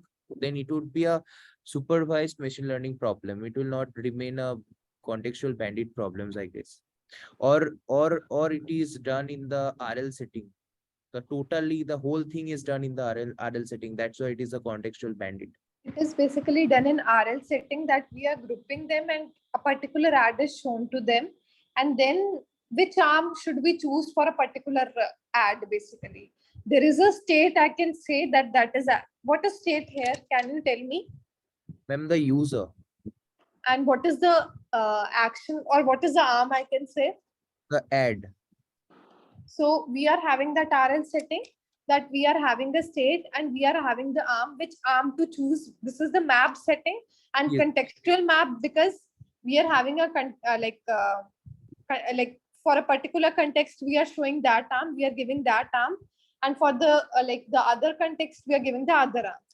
Yeah, got it. So this parameterization will not be through a, I mean, supervised machine learning kind of thing. It will be whole done in a RL setting as a whole. Yes, yes, Okay, yes. ma'am, got it. So that is what contextual bandit is. Yes. Okay, ma'am. Yes, explained very well. Someone else can explain me other example, please. There was an example where like new stories were shown, like out of 20 stories, 1 stories were shown at the top.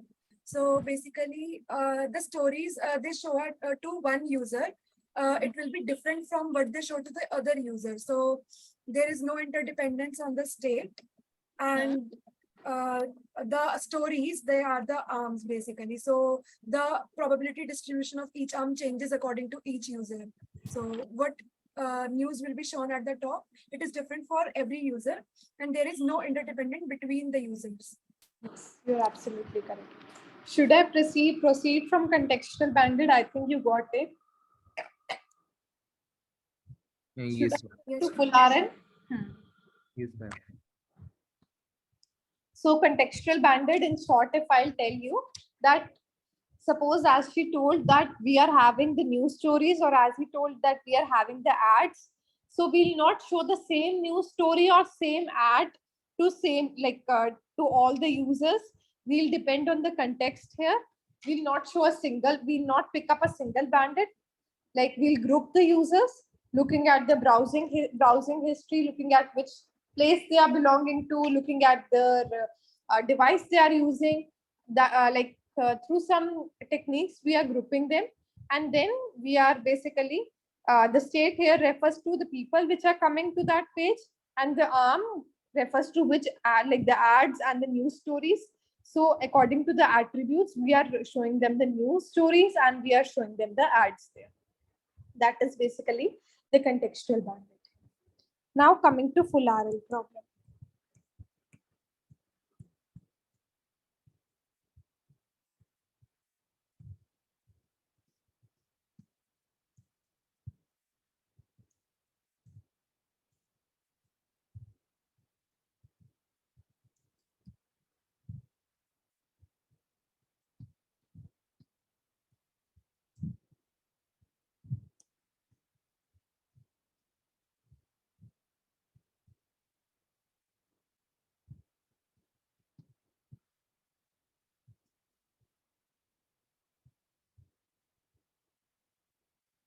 Can someone explain me what is this?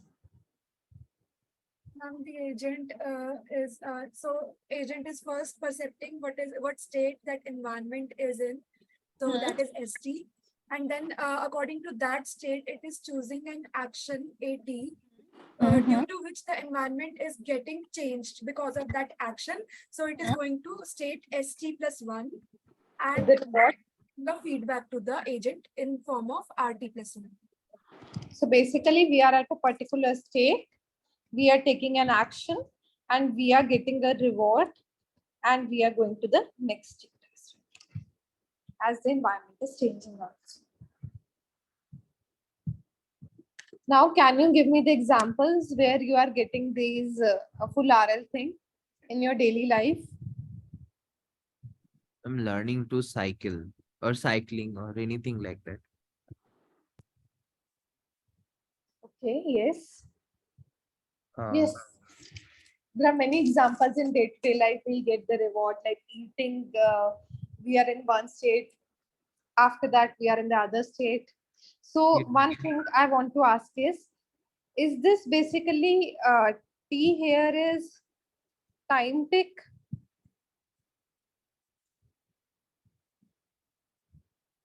Ma'am, T is Not, decision ma'am. tick. Yes, ma'am. Why? What do you mean by this time tick and decision tick, first of all, and why it is decision tick and it is not time tick? Time tick can be continuous as well as discrete, but decision tick has to be discrete. And in this case, we are considering only about discrete cases. I mean, first step we are doing something, then we are getting a reward, and the next stage we are also doing something, we are getting a reward. So there is no continuity of time like this. I mean, and Yes. so from one step to go to another step, the time taken is not constant, it can vary. Yes, you are absolutely correct. This example the professor gave, that in the chess game we are making the initial moves very rapidly, but later on we are going on very slowly. It doesn't mean that, suppose the first moves were in the 1 second, in the 1 minute, I can say, and the other moves are 4 minutes. I can't say that we'll count the first moves as 1/4 of the other moves. Am I making sense? Yes, ma'am. Yes, ma'am. Yes, ma'am. Basically, it's not about time, like how slow or how fast you are going. It's not about that. It's about the steps basically which you are taking. Whether you are taking in 10, 20 minutes, whether you are taking in 1 minute, it doesn't depend that. The interval doesn't depend. We don't have to worry about the intervals at which we are taking the decision. We don't have to worry that the intervals are not uniform. So RL assumes that the rewards are basically scalar here. outside the control of agent?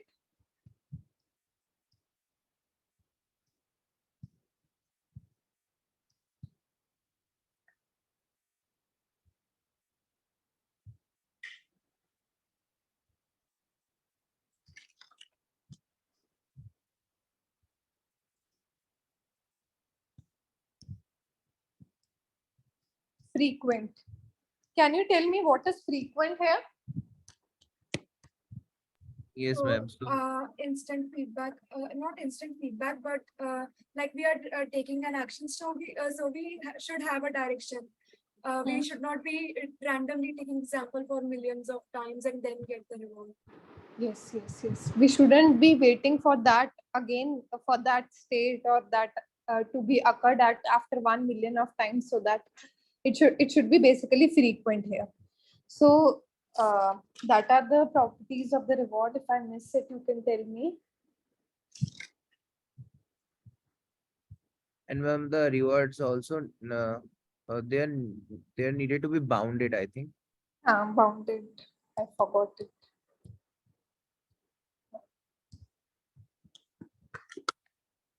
So here we come up with this full RL thing, just introduction. Can we proceed in the next lecture? Or if you want, we can start. We can't start 5:30. Next lecture. Okay. Yes, ma'am. Next lecture. So we'll go with the full RL techniques about MDP. Okay, you know about what is model based and what is model free? No, ma'am, no idea. Okay, okay, we'll go with this in the next lecture.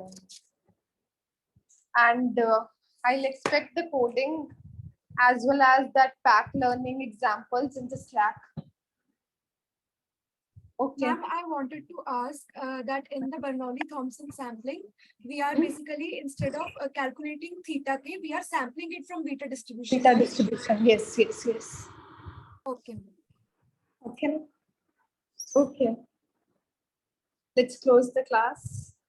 Thank you, ma'am. Thank you, ma'am. Thank you. Thank you. I hope that you liked the lecture. Yeah. Yes. Yes, ma'am. Let's proceed in the next class. Okay. Thank you.